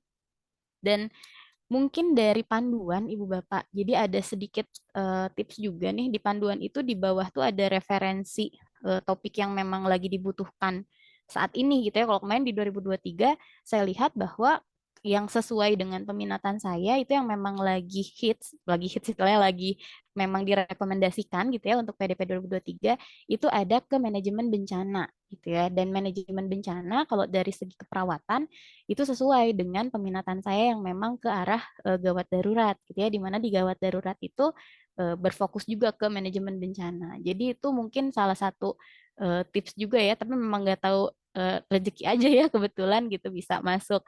Nah, tapi itu bisa juga jadi buat ibu bapak mungkin yang untuk di selanjutnya gitu ya PDB itu bisa dilihat di referensinya di buku di panduan PDP itu di bawah tuh ada referensi topik apa aja sih yang memang lagi dibutuhkan untuk saat ini gitu ya. Jadi bisa dicari sesuai dengan bidang penelitiannya. Nah, lalu di sini untuk topiknya yang tadi saya bilang ini lebih ke arah manajemen bencana dengan tujuannya lebih ke melihat efektivitas pengaruh dari si metode tabletop exercise. Jadi metode tabletop exercise ini adalah salah satu metode yang dilakukan untuk pelatihan manajemen bencana tapi tidak langsung di lapangan, tapi berupa miniatur yang memang dilakukan di atas meja gitu ya. Jadi bisa dilakukan oleh semua usia, tetapi memang dari hasil literatur review yang peneliti lakukan memang kebaruan. Nah, di sini juga mungkin satu tips lagi buat ibu bapak semua, mungkin untuk di PDP ini kan memang yang dilihat itu adalah kebaruan peneliti, gitu ya. Jadi apa yang membedakan penelitian yang akan kita lakukan saat ini dengan penelitian-penelitian sebelumnya. Dan kebetulan untuk metode tabletop exercise yang saya ambil saat ini itu adalah metode yang dilakukannya kebanyakan pada orang dewasa, gitu. Sedangkan tema yang saya ambil ini lebih ke arah usia anak sekolah. Nah, di situ mungkin kebaruannya untuk melihat efektif atau tidaknya metode tabletop exercise ini pada anak usia sekolah, gitu. Jadi itu mungkin sebagai salah satu poin juga gitu ya, kenapa sih tertarik si reviewer pada penelitian ini. Selain tadi masuk ke dalam rekomendasi yang dibutuhkan, yang kedua dari kebaruan penelitiannya yang memang jarang sekali yang meneliti terkait masalah ini atau topik ini. Nah, terus di sini untuk proses penelitian, jadi kalau untuk proses keseluruhan tadi mungkin sama Bu Sari sudah dijelaskan gitu ya, sesuai dengan panduan PDP 2023 dan tadi Bu Ina juga sudah menjelaskan. Di sini saya hanya review sedikit aja. Kalau untuk proses penelitian kurang lebih tadi hampir sama, mulai dari proposal tadi ya, kita mulai submit proposalnya, lalu ada revisi. Nah, ini revisinya by Bima, jadi nanti ada revisi di Bima untuk kita perbaiki. Nah, setelah itu baru boleh kita sambil penelitian gitu ya. Jadi memang kalau penelitian saya dan Bu Mary ini kebetulan ketika ada info dari Bu Sari pembukaan PDP dan kita benar-benar baru nyari temanya gitu ya. Jadi penelitian itu memang dilakukan setelah pembuatan proposal sehingga mungkin waktunya agak lebih lama karena kebetulan kalau di keperawatan pun untuk proses perizinan untuk penelitian itu membutuhkan waktu gitu ya. Ada beberapa instansi pemerintahan yang harus kita lalui gitu ya untuk perizinan. Berhubung kalau perawatan kan memang lebih penelitiannya itu dengan manusia gitu ya, dengan makhluk hidup sehingga dari segi etik dan lain-lain itu harus diperhatikan gitu ya. Sehingga proses perizinan yang agak lumayan lama nih gitu ya untuk proses penelitian dan penelitian ini baru kita laksanakan itu di bulan September ya, di bulan September dengan penelitian karena kebetulan penelitian saya itu adalah pengaruh sehingga penelitiannya membutuhkan waktu agak lama gitu ya karena untuk intervensinya itu dibutuhkan beberapa kali pertemuan dengan respondennya. Nah, lalu di pertengahan penelitian itu ada monitoring evaluasi internal ya di mana kita dengan reviewer yang sudah disiapkan gitu ya, tapi internal itu dengan Ibu Dr. Lisna dan di situ baru ada masukan dari beliau terkait penelitiannya seperti apa dan masukan-masukan untuk kedepannya termasuk ke apa namanya submit artikel nih karena kebetulan waktu itu kan submit kita itu agak mepet juga nih kalau misalnya September November masih di penelitian sehingga submitnya agak molor juga gitu ya. Nah, baru ke laporan akhir. Dan di sini ada dana hibah. Waktu itu dana hibah sebetulnya saya ajukan 20 juta ya, tapi alhamdulillah di sini cair untuk penelitian saya dapat 17.500.000 untuk dana hibahnya dengan luaran wajib tadi sama dengan Bu Ina ya ada jurnal terakreditasi Sinta 1 sampai 6. Nah, jadi untuk luaran wajib ini sebetulnya setelah selesai penelitian itu ada beberapa mulai dari jurnal Sinta 1, 2, 3 kita sudah mulai coba review gitu ya, tapi ternyata setelah ditanya itu waiting listnya sampai 300 gitu ya, waiting list 300 dan udah panik sama Bu Mary, udah bingung mau cari kemana lagi gitu ya untuk submit artikel dan lain-lain. Akhirnya kemarin di bulan Desember awal kita dikasih rekomendasi untuk masuk tapi mungkin nggak Sinta 1 sampai 4 gitu ya, kita adanya Sinta 5 karena kebanyakan yang lain waiting listnya sampai 300 lebih. Itu akhirnya kita masukin dan alhamdulillah sudah masuk ke review gitu ya. Jadi walaupun memang kalau terbitnya di jurnal Sinta 5 ini ada jurnal keperawatan Galuh itu di bulan Januari, Bu Bapak, sehingga untuk bulan ini minimal keluar sampai ke LO-nya aja dulu. Gitu ya, kalau untuk terbitnya di bulan Januari dan kita pun nggak bisa memaksakan untuk terbit sekarang gitu ya, tetap mengikuti jadwal jurnalnya seperti apa, di bulan apa untuk terbitnya. Nah, terus apalagi ya? Untuk laporan mungkin jadi kebanyakan memang untuk pengisian laporan, catatan harian itu kan by Bima ya. Jadi memang kita harus ini kali ya lebih aktif lagi gitu untuk ngisi BIMA-nya, karena pengalaman kayak catatan harian nih kadang saya juga suka absen gitu ya, nggak ngisi tiap hari, jadi pas di akhir agak bingung, lupa ini tuh tanggal berapa ya waktu penelitian. Jadi angka baiknya tadi lebih sering lagi. Kalau saya kemarin agak suka bolong-bolong gitu ngisi catatannya, sehingga di akhir itu harus dilengkapin semua. Tapi intinya alhamdulillah untuk penerima PDP tahun ini sebagai pengalaman pertama saya juga mendapatkan hibah PDP, dan mudah-mudahan menjadi pembelajaran untuk kedepannya gitu ya. Tapi mudah-mudahan juga nanti ibu bapak semua di tahun depan untuk PDP 2024 bisa lolos juga dan bisa apa namanya melakukan penelitian yang memang sesuai dengan peminatan dan profesi ibu bapak. Nah, mungkin itu kalau misalnya dari apa namanya penelitian saya ya Ibu Bapak. Nah, ini tadi yang saya bilang karena penelitiannya sama, peneliti satu dan peneliti dua gitu ya, saya dan Bu Mary. Nah, sekarang mungkin lanjut saja ke Bu Mary ya, Bu Mary, biar nanti diskusinya di akhir bersamaan aja. Ya. Baik, terima kasih Bu Nurul. Izin Bu Sari, Pak Wiseto untuk menjelaskan sedikit ya kepada teman-teman semua di sini. Sebetulnya mungkin tidak semuanya belum pernah mendapatkan PDP ya di sini. Ada yang sudah pernah, mungkin hanya perbedaannya adalah proses mungkin ya dari yang dulu saat teman-teman mendapatkan PDP dengan proses yang sekarang gitu yang kami lalui gitu ya. Baik, tadi sudah sedikit disampaikan oleh Bu Nurul gitu ya terkait dengan penelitian di bidang keperawatan, dan mungkin ini juga buat apa ya, pedoman buat teman-teman aja semuanya. Jadi kalau misalnya tips sih mencari judul yang memang harusnya tidak terlalu rumit dan mencari metode penelitian yang tidak menyusahkan diri sendiri gitu ya. Karena ya tadi ya di awal memang disampaikan oleh Bu Nurul, ini adalah judul yang memang kita dapatkan inspirasi memang saat pembukaan PDP tadi. Ya, jadi memang judul yang keinget dan kita bikin aja gitu sih ini. Dan kebetulan untuk judul yang saya ambil ini sebetulnya relate dengan judul disertasi, amin ya, tesis saya waktu S2. Jadi hanya perbedaannya beberapa hal yang memang membedakan. Dan di sini mungkin menjadi salah satu kesulitan gitu ya saat penelitian. Di penelitian saya ini tadi kalau misalnya bidangnya Bu Nurul itu keperawatan kritis, gada dan kritis, kalau saya di sini keperawatannya lebih ke arah keperawatan jiwa. Dan mungkin ini juga menjadi salah satu item juga ya di panduan. Mungkin untuk kesehatan lebih banyak disoroti gitu ya. Kalau misalnya di keperawatan jiwa ini saya mengambilnya judul pengalaman kader kesehatan dalam mendukung proses recovery atau pemulihan orang dengan gangguan jiwa di wilayah Puskesmas Babakan Sari. Jadi mungkin ini menjadi judul menarik karena jarang juga gitu ya beberapa peneliti yang mengambil judul berkaitan dengan orang dengan gangguan jiwa. Padahal kalau misalkan dalam bidang keperawatan jiwa mungkin akan selalu terjun berhubungan dengan pasien dengan gangguan jiwa gitu ya. Oke, kalau untuk dari judul saya sendiri, sebetulnya ini merupakan untuk topiknya sih apa ya, meneliti pengalaman hidup dari kader kesehatan. Yang mungkin kalau Bapak Ibu semua tahu mungkinnya kalau kader itu pasti berhubungan dengan Posbindu, Posyandu gitu ya. Dan jarang sekali terdengar kader itu mengurusi pasien dengan gangguan jiwa. Makanya mungkin kenapa saya tertarik mengambil tema ini. Jadi pengen mencari pengalaman apa saja sih yang dirasakan oleh kader kesehatan saat mungkin di wilayahnya, karena kita tidak bisa menyingkirkan pasien-pasien dengan gangguan jiwa gitu ya. Sedangkan tugas kader itu memang harus tidak boleh memandang sebelah mata warga-warga yang ada di sekitarnya. Pasti akan ada pengalaman-pengalaman mereka gitu yang dirasakan.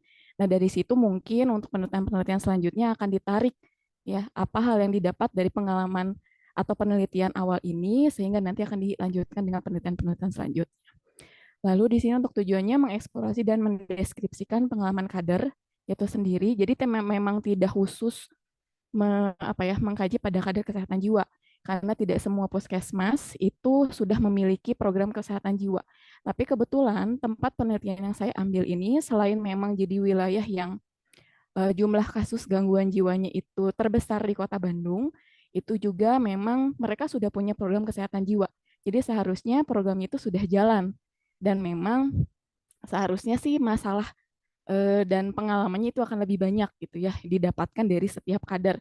Walaupun mungkin tidak semua kader ini sudah mendapatkan pelatihan terkait dengan penanganan penanganan pasien dengan gangguan jiwa. Nah, untuk kebaruannya sendiri tadi mungkin sudah disampaikan jarang sekali gitu ya peneliti-peneliti tertarik untuk meneliti yang mungkin kaitannya dengan pasien dengan gangguan jiwa. Ngedeketinnya aja mungkin orang berpikirnya takut gitu ya. Walaupun sebetulnya sampel di sini atau partisipan di sini adalah kader kesehatan. Tapi kemarin pun saat penelitian tidak sedikit pun beberapa kali berkunjung juga ke rumah pasien-pasien dengan gangguan jiwanya sendiri gitu ya, selain dengan kader kesehatannya. Oke, baik. Next, Bu Nurul, kita tolong. Oke. Nah, kalau untuk prosesnya sendiri, sebetulnya karena saya dan Bu Nurul itu tim berbarengan, jadi setiap mengerjakan pun semuanya serba bareng gitu ya. Jadi untuk proposal, upload proposal, terus nanti dapat revisi perbaikan juga sama tandem, jadi berbarengan selalu gitu. Walaupun nanti teman-teman gitu ya, Bapak Ibu semua nanti akan kami share gitu ya, sharingkan bentuk proposalnya gitu ya. Nanti mungkin tidak akan terlihat jauh berbeda antara proposal saya dengan proposal Bu Nurul gitu, karena memang mengerjakannya pun berbarengan gitu ya. Terus sudah saat di bulan Oktober kemarin juga dilakukan monitoring dan evaluasi internal oleh Dr. Lisna, dan di dalam proses monitoring sendiri itu memang banyak masukan gitu ya, karena mungkin jujur ini adalah perdana gitu dari saya dan Bu Nurul mendapatkan hibah. Jadi memang untuk manajemen waktunya pun mungkin kami juga memang dibilang kurang siap mungkin ya untuk memanage waktu. Jadi kalau tips buat Bapak Ibu, saran dari Bu Lisna itu, jadi saat Monef nanti 70% itu diharapkan saat Monef itu sudah memang sampai 70% penelitian dilakukan. Jadi kalau pengalaman saya dan Bu Nurul, seharusnya sudah 70%, mungkin kalau dipersenkan mungkin baru 25% ya Bu Nurul ya. Jadi saat Monef itu memang ada beberapa saran yang disampaikan oleh Bu Lisna terkait dengan Monef internal 70% itu memang dari segi penelitian itu 70%, dari segi anggaran itu sudah disampaikan bahwa penggunaannya sudah 70%, jadi semua sudah serba 70%. Karena di situ memang diharapkannya adalah kemajuan di 70%. Itu mungkin ini tips juga buat Bapak Ibu semua gitu ya. Jadi jangan sampai pengalaman saya dan Bu Nurul mungkin ya terulang kembali oleh Bapak Ibu gitu ya. Takutnya kalau misalkan nanti dapat reviewer gitu ya, Bu Sari juga mungkin ada kesulitan kemarinnya mencari reviewer untuk keperawatan. Dan alhamdulillah kebetulan kami dapat reviewer yang memang kenal gitu ya. Jadi bisa rada dikicipan gitu ya. Jadi bisa apa ya, jujuran di situ karena memang perdana juga gitu ya di sini kita mendapatkan PDP. Oke. Itu mungkin tips ya Monef. Lalu nanti sekarang sedang proses pembuatan laporan akhir gitu ya, dan masih menunggu info juga dari LPPM Bu Sari gitu ya terkait dengan seminar akhir, apakah ada pelaksanaannya atau tidak. Harapannya sih tidak ada seminar akhir ya Bu ya, cukup dengan video yang diupload saja. Ya, mudah-mudahan ya Bu Mary ya. Lalu untuk dana hibah sendiri pengajuannya memang kita maksimalkan di 20 juta untuk pengajuan, tapi mungkin dengan beberapa penilaian mungkinnya dari pihak Dikti dan Kemdikbud itu didapatkan untuk penelitian saya itu sekitar 16.900.000 ya.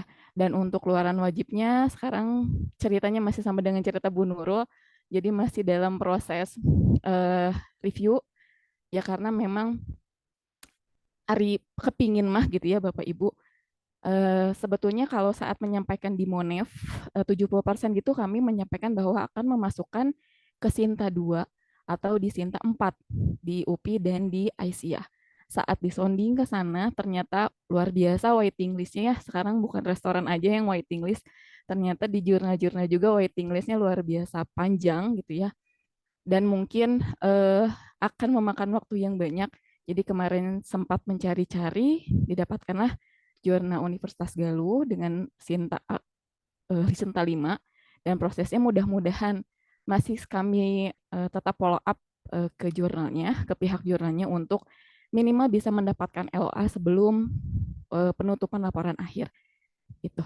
Mungkin itu yang bisa saya dan Bu Nurul sharingkan, mudah-mudahan bisa menambah motivasi buat teman-teman semua untuk mengerjakan proposal PDP-nya. Terima kasih untuk semuanya. Assalamualaikum warahmatullahi wabarakatuh. Waalaikumsalam warahmatullahi wabarakatuh. Atur nuhun Bu Nurul, Bu Mary ya, sudah berkenan juga untuk sharing pengalamannya. Sekarang di 10.39 mungkin terakhir ya tadi, kalau Bu Tika izin ya tadi. Pak Yosep mungkin kalau mau menceritakan 10 atau 15 menit Pak sebelum sesi diskusi, enggak? Enggak Ibu, izin yang saya hormati Pak Wiseto dan Bapak Ibu semua yang hadir dalam acara kali ini. Izin saya ingin sharing mengenai apa yang telah saya dan tim kerjakan. Izin share screen. Nah, mungkin Bapak dan Ibu, ketika mungkin saya mendapatkan informasi terkait dibukanya hibah penelitian dosen pemula, yang saya lakukan pertama kali dalam progres penentuan judul ini adalah saya mengecek bidang-bidang apa saja yang menjadi fokus di dalam penerimaan proposal di tahun 2023 ini atau 2023 lalu.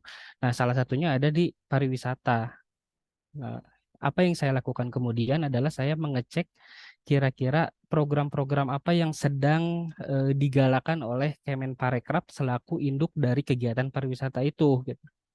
Nah, saya menangkap fenomena bahwa sedang banyak Kemenparekraf berfokus kepada pengembangan desa wisata, begitu. Nah, setelah temuan itu saya temukan, tentu saja saya berfokus pada kajian yang saya tentukan roadmap-nya gitu. Di mana di tahun 2017 sampai 2022 saya banyak mengenal, mengkaji mengenai atraksi wisata. Lalu pada tahun 2022 sampai nanti 2027 ke depan saya lebih berfokus kepada perilaku pengunjung pariwisata. Kemudian tujuan akhirnya adalah menciptakan model pemasaran atraksi wisata yang efektif berdasarkan pengalaman dari wisatawan. Nah, lalu di sini kami beranggotakan 3 orang dengan rincian 2 orang dosen dan 1 orang mahasiswa. Di sini kami mengidentifikasi bahwa terdapat penggunaan sosial media yang sangat berpengaruh kepada tingkat pengunjung destinasi gitu. Lalu semakin bertambahnya destinasi desa wisata yang tutup juga itu kami ketahui dari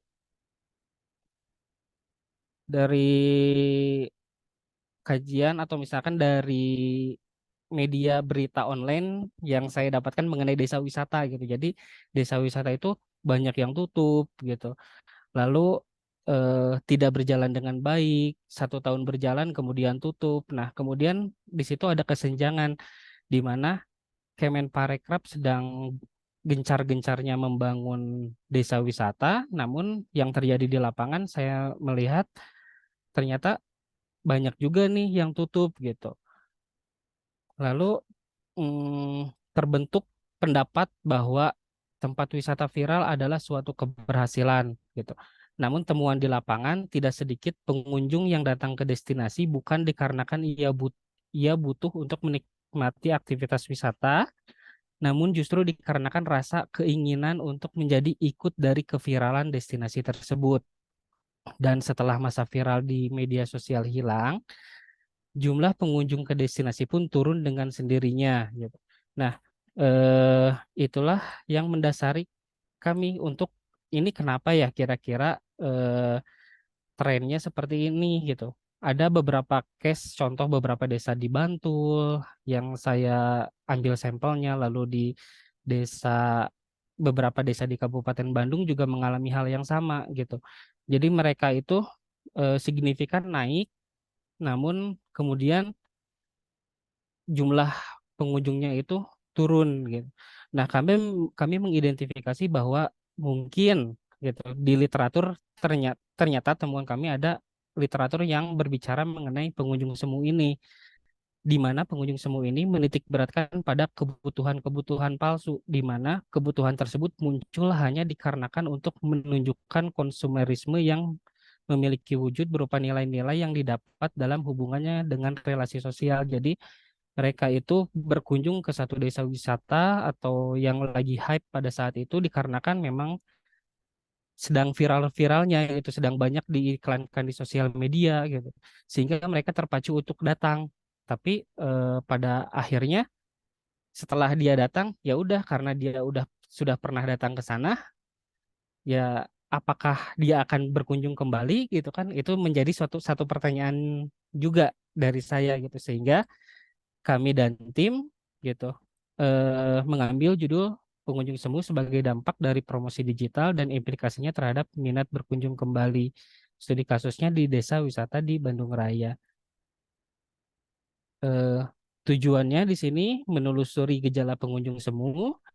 Yang kedua, menangkap realita atau gejala pengunjung semu tersebut. Lalu yang ketiga, tujuan penelitiannya adalah memberi kontribusi keilmuan terkait fenomena pengunjung semu dan memberikan alternatif kebijakan pengembangan desa wisata dengan memperhatikan kecenderungan pengunjung semu ini. Nah, mungkin itu saja latar kenapa saya mengambil judul ini, kenapa saya fokusnya di penelitian ini. Paling itu saja yang bisa saya sampaikan. Mungkin apabila ada pertanyaan nanti bisa disampaikan kemudian. Begitu Bu Sari, terima kasih. Iya, hatur nuhun Pak Yosep. Pak Yosep dengan Pak Faisal ya anggotanya sudah sharing juga terkait pengalaman penelitiannya. Karena Bu Tika berhalangan dan juga Pak Adi Suparwo sama sakit. Mungkin tadi ya sudah ada 4 judul Bapak Ibu yang sudah disimak dengan berbagai bidang ilmu. Ada yang tadi dari Fakultas Teknologi Informasi, timnya Bu Ina Burisa, kemudian Bu Nurul, Bu Mary dari keperawatan, Pak Yosep barusan mewakili dari kajian pariwisata. Untuk Bu Kartika sendiri juga masih mirip-mirip ya Pak Yosep ya tapi terkait ini kalau nggak salah kemarin wisata halal ya, wisata halal temanya. Kalau Pak Adi di bidang manajemen. Kemarin saya lupa MSDM atau apa spesifiknya ya, tapi terkait dengan manajemen bidangnya.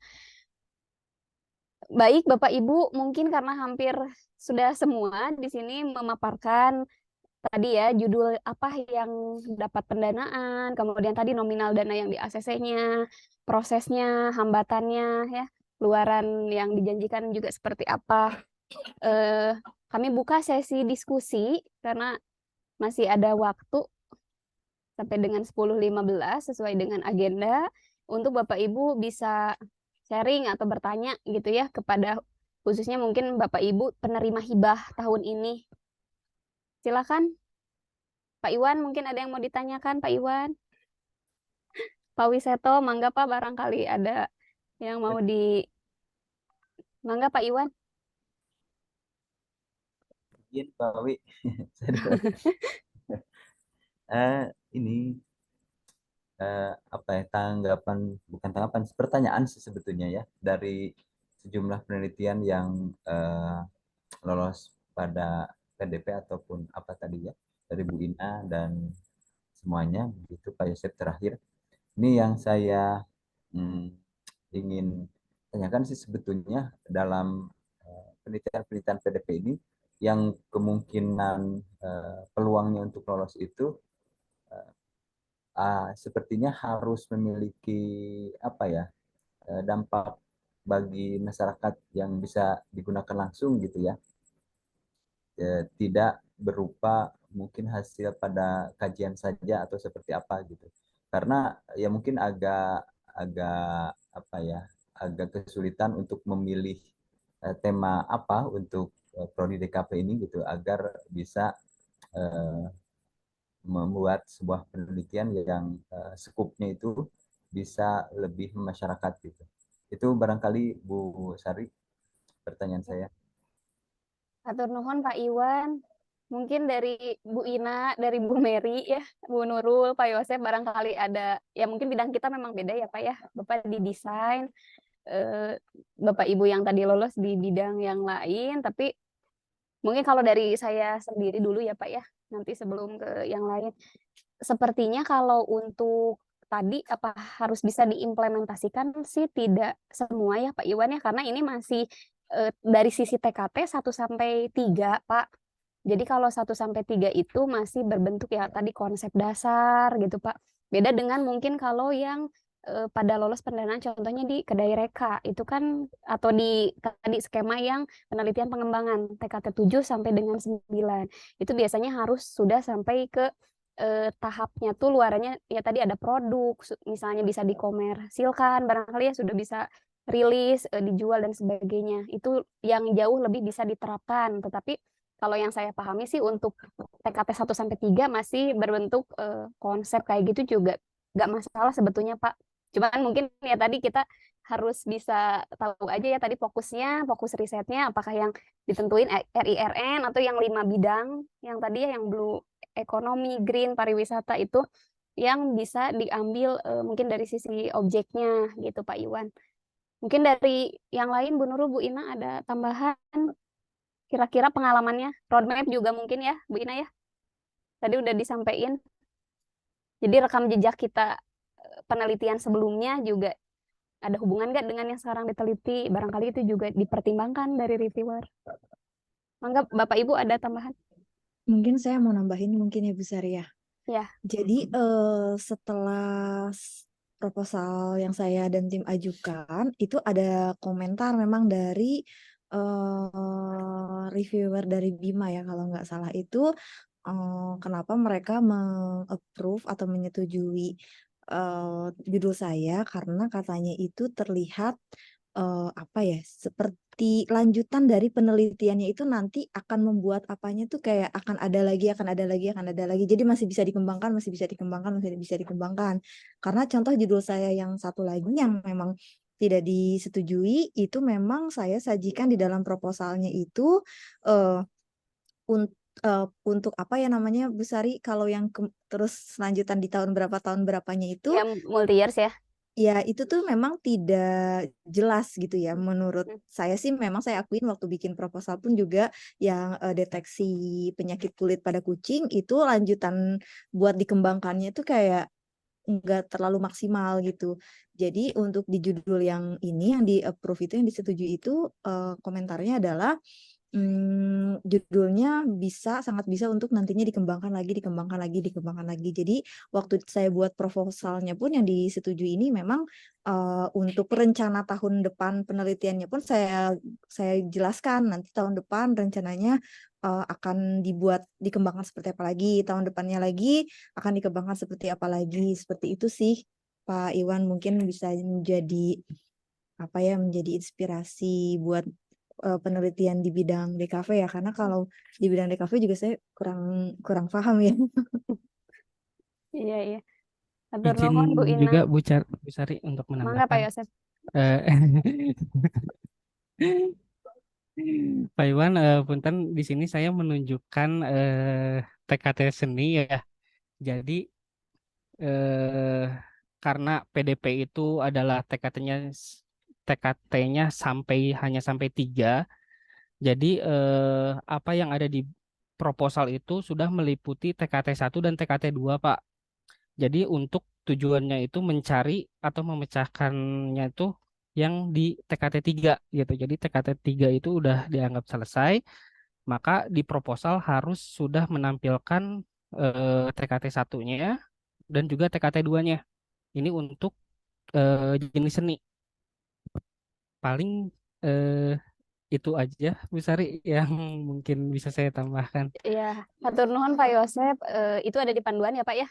Nanti Pak Iwan bisa dicek ya Pak Iwan di panduan. Panduan memang cukup tebal Pak, tapi itu di bagian akhir memang betul ada penjelasan TKT tiap bidang ilmu, bobot penilaian yang tadi semuanya sebetulnya sudah detail dan mungkin memang pada saat sosialisasi kami di LPPM pun tidak bisa istilahnya mendisplay semua Bapak Ibu ya. Jadi nanti silakan dibaca betul-betul panduannya. Termasuk tadi kajian fokus keilmuan, tadi Bu Nurul, Bu Mary juga udah singgung bidang apa saja sih sehingga kemungkinan mungkin kita sebenarnya cuma menduga-duga ya Bapak Ibu ya kayaknya nih gitu ini lolos karena begini karena kan juga kita ya mungkin tadi kalau yang Bapak Ibu lolos ada komen, ini kekurangan, misalnya di state of the art belum lengkap atau roadmap-nya masih harus diperbaiki. Betul ada komentar untuk yang memang bisa melanjutkan atau tadi pada lolos. Tapi untuk yang langsung gagal itu kita tidak tahu juga gitu. Gagalnya itu komennya di sebelah mana ya yang kurang dari sisi substansi khususnya. Gitu Pak Iwan, mungkin semoga bisa tercerahkan. Terima kasih Bu. Kemarin juga mengajukan bersama Bu Pemi sebetulnya tentang Iya, mengajukan kan ya Pak? Oke, siap. Sama ini mungkin Pak Iwan kalau dari sisi judul kayaknya sih di edaran yang saya udah pernah share bisa dilihat gitu. Yang berhubungan dengan seni barangkali ya bisa difilter judul apa aja yang pada lolos. Tapi dari sisi proposalnya ya kami cuma bisa share atau bagikan untuk yang di lingkungan art saja karena ada aksesnya ke situ. Tapi kalau dari perguruan tinggi lain ya kita hanya bisa lihat judul yang lolosnya aja, tidak bisa share sampai ke file proposalnya. Begitu. Terima kasih Bu Pak Sari. Idam, ya mangga. Pak Wi mungkin ada ini atau Pak Idam tadi? Saya izin tanya Mbak, Oh, Dr. Nining. boleh. Mangga Ibu. Saya, Iya, oke. mangga Ibu. Mohon izin Mbak, saya Dr. Nining. Saya kebetulan dosen baru ya di Ars University 2021. Sebelumnya saya sering melakukan penelitian dan dapat uang hibah banyak banget ya. Posisinya kan cuma 20 juta ya.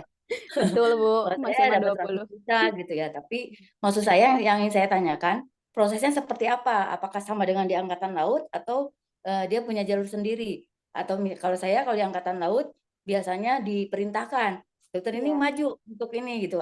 Di sini seperti apa gitu? Saya kan nggak tahu ya. Iya. Mangga Itu Ibu. juga karena saya ikut perintah suami ya. Saya Mami ikutan karena Mami dosen pemula seperti itu. Iya. Terima kasih Mbak. Mangga Ibu, hatur nuhun Ibu Dr. Nining untuk pertanyaannya. Baik Bu, kalau mengenai alur mungkin tadi ya Ibu di TNI atau di kelautan juga udah ada prosedurnya. Nah, kami di sini memang tadi Bu sistemnya by Bima. Jadi sudah ada website khusus itu berlaku buat seluruh perguruan tinggi baik kita di swasta ataupun di PTN, PTNBH. Memang semuanya sudah satu sistem. Untuk prosesnya sendiri nanti yang tadi saya sampaikan Ibu di tahun depan akan ada edaran ya, akan ada edaran pembukaan. Itu nanti biasanya kita selalu share di grup dosen. Mungkin Ibu juga sudah ada ya Bu ya di grup dosen di WA. Enggak, saya nggak ada di grup dosen. Oh, nggak ada Bu. Ya nanti mungkin akan disampaikan bisa lewat Pak Warik juga mungkin ya Bu ya. Karena kita di LPPM juga selalu laporan gitu ketika Pak ini pembukaan dan sebagainya. Intinya dari sisi prosedurnya dilakukan di satu sistem, satu web tersistem Bu namanya Bima. Kemudian alurnya yang tadi saya sudah demokan di awal bahwa tadi ada edaran dulu, kemudian nanti Bapak Ibu mengajukan by system. Nah, untuk Ibu sendiri nanti kami bantu cek mungkin username dan password-nya karena ada username dan password yang harus diinput ya pada saat login Bima dan itu sistemnya nggak bisa nge-create sendiri gitu Bapak Ibu, jadi harus LPPM yang bisa mengecek dan atau menambahkan Bapak Ibu dosen ke sistem Bima-nya. Kemudian nanti login biasa diajukan proposalnya Bu. Kemudian nanti tadi meliputi proses penilaian dari sisi administrasi dan juga substansi ya. Kalau misalnya kedua itu sudah lolos di penilaian reviewer, baru nanti akan ada edaran lagi dari kementerian. Ini loh misalnya list dosen dari perguruan tinggi judul apa yang lolos pendanaan. Jadi alurnya memang semuanya by system Bu. Kemudian tadi ada Monef, ada laporan akhir semuanya di input di website gitu. Jadi tidak ada istilahnya berkas fisik dikasih nggak ada Bu. Pengesahan pun kami di LPPN. Jadi memang Bapak Ibu ini ya walaupun proposal Bapak Ibu sudah beres terkirim di Bima, kalau kami di LPPM tidak approve atau belum ajukan itu nggak bisa masuk ke sistem pusat gitu. Jadi setelah kami ACC di internal baru nanti masuk ke penilaian di DRTPM atau di nasional. Begitu Ibu mungkin alurnya Ya, gitu dan terima kasih Mbak. ya Mungkin sama-sama saya Ibu. mengikuti aja, saya mengikuti nanti. Mangga Ibu. Ya. Info-infonya nanti akan kami share, Bu. Kemudian dana memang betul tadi ya maksimal karena ini PDP pemula di 20 juta ya Bapak Ibu. Jadi kalau Bapak Ibu pengen dapat skema yang tadi lebih besar atau mungkin lebih tinggi ya itu di skema yang lain karena udah ada pos-posnya lah begitu ya. Mungkin kalau yang Bapak Ibu kayak sekarang Bu Ina misalnya contoh udah PDP sudah lektor 300 ya, nanti bisa ikut skema yang lebih tinggi lagi gitu ya. Tapi mungkin Bu Nurul, Bu Mary karena mungkin masih di asisten ahli 150 ya Bu ya, per 2024 misal Ibu masih bisa apply Bu, baru satu kan ketua. Coba ikut lagi gitu ya. Mudah-mudahan ada rezeki lagi bisa lolos pendanaan. Begitu mungkin atur nuhun Ibu pertanyaannya. Yang lain Bu Risa mungkin Bu Risa mau nambahin? Cukup, Bu. Ya, yang Bu Risa dan Bu Ina ya, tadi satu tim. Pak Wiseto atau tadi Pak Idam sempat, oh di chat, sebentar. Apakah penelitian hibah bisa mencari rekan penelitian dari, oh bisa Ibu, boleh Bu. Jadi Ibu nanti kalau misalnya ada koleganya di perguruan tinggi lain, boleh Bu join ya. Gitu, join misalnya Ibu jadi anggota atau orang yang dari perguruan tinggi lain jadi anggota di Ibu boleh. Tapi saran saya, kalau Bapak Ibu yang masih eligible atau belum pernah sama sekali mendapatkan PDP, Bapak Ibu yang menjadi ketua ya. Biar apa? Biar kehitung hibahnya ke kampus kita. Karena kalau misalnya Bu Anita nih join sama katakanlah di ITENAS gitu ya, jadi Ibu jadi anggota, ketuanya ITENAS ya sama ITENAS ke klaimnya atau masuk kehitung si hibahnya di ITENAS judul tersebut gitu. Jadi diharapkan kalaupun mau kolaborasi selama masih belum, Bapak Ibu yang jadi ketuanya boleh kolaborasi sama perguruan tinggi lain. Begitu. Ada lagi Bapak Ibu yang mau ditanyakan? Jangan lupa juga absensi ya, sudah kami share. Lumayan sertifikat untuk bidang D itu sudah kami share juga di kolom chat. Sudah cukup mungkin ya? Nanti mohon izin kalau ada tahap lanjutannya Bapak Ibu. Tadi kan dari Pak Warek banyak agenda juga gitu. Minta dikelompokkan mungkin lebih spesifik. Tapi saya sih kalau kayak gitu juga mungkin lebih ke sesuai bidang ilmu aja ya Bapak Ibu gitu pengelompokannya, karena misalnya Bu Nurul, Bu Mary juga gitu nanti review tadi yang desain ya, mungkin kalau dari sisi administratif masih oke ya, tapi kalau substansi juga kan kita biasanya ya tergantung bidang ilmu. Nantilah akan coba kita mapping lagi seperti apa, karena saya pun masih banyak hutang ke dosen-dosen yang hari ini belum ikut hibah ya, skema yang lain gitu. Kita juga harus adakan workshopnya, termasuk juga yang pengabdian masyarakat. Nanti mungkin Bapak Ibu itu hampir semuanya terlibat untuk pengabdian. Kita ada juga workshop terpisah. Oke, jika tidak ada lagi yang akan ditambahkan atau ditanyakan Bapak Ibu, saya rasa cukup ya. Kita di luar waktu harus 11.15, tapi 11.01 juga sudah selesai. Ini Zoom-nya sudah kami record dan nanti seperti biasa akan diupload ke YouTube-nya LPPM supaya Bapak Ibu bisa mungkin mereview kembali, atau bagi Bapak Ibu yang hari ini berhalangan hadir juga bisa menyimak. Selanjutnya akan kami share di grup dosen itu satu link Google Drive. Mungkin saya nggak akan share langsung di WA filenya karena cukup banyak. Isinya adalah panduan ya Bapak Ibu, panduan pegangan Bapak Ibu semua gitu. Jadi nanti nggak ada lagi kayak, aduh sistem pengajuan hibah PDP itu gimana sih? Siapa sih yang mengadakan dan sebagainya? Karena di panduan itu sudah sangat detail ya Bapak Ibu alur prosesnya. Mungkin hanya di pembukaannya saja gitu. Kita memang nggak bisa mastiin di bulan apa, itu nunggu betul-betul dari DRTPM kapan nanti edarannya. Dan Bapak Ibu juga bisa cek, sering aja cek Bima ya, segala info itu biasanya di-share juga pengumumannya di Bima yang berhubungan dengan penelitian dan pengabdian khususnya. Baik, itu saja mungkin yang bisa kami sampaikan dari LPPM di acara workshop PDP, khususnya skema PDP hari ini. Terima kasih untuk Bapak Ibu yang khususnya Bapak Ibu peneliti ya, penerima hibah, Bu Risa, Bu Ina, Bu Nurul, Bu Mary, Pak Yosef, ada juga mungkin yang tadi belum sempat menyampaikan penelitiannya, tadi Bu Tika, ada dari Pak Adi yang sedang sakit. Terima kasih sudah sharing pengalamannya kepada Bapak Ibu dosen lain, mudah-mudahan jadi penyemangat. Tadi juga Bu Ani sempat tanya ya, bisa di-share nggak yang timnya Bu Risa, Bu Ina, katanya itunya apa proposalnya. Insya Allah nanti akan kita share semuanya ya Bapak Ibu yang sudah lolos pendanaan itu akan mohon izin untuk LPPM bisa bagikan gitu. Biar tahu nih gambarannya isinya seperti apa ya, walaupun mungkin bidang ilmunya beda-beda. Itu saja untuk hari ini. Sekali lagi mohon maaf apabila Pawi mungkin ada yang mau ditambahkan Bapak. Saya hanya ingin menyampaikan terima kasih ke Bu Sari dan Bapak Ibu yang udah sharing. Oh iya Bapak, hatur nuhun, sami-sami Pawi. Mudah-mudahan bisa bermanfaat. Sebentar.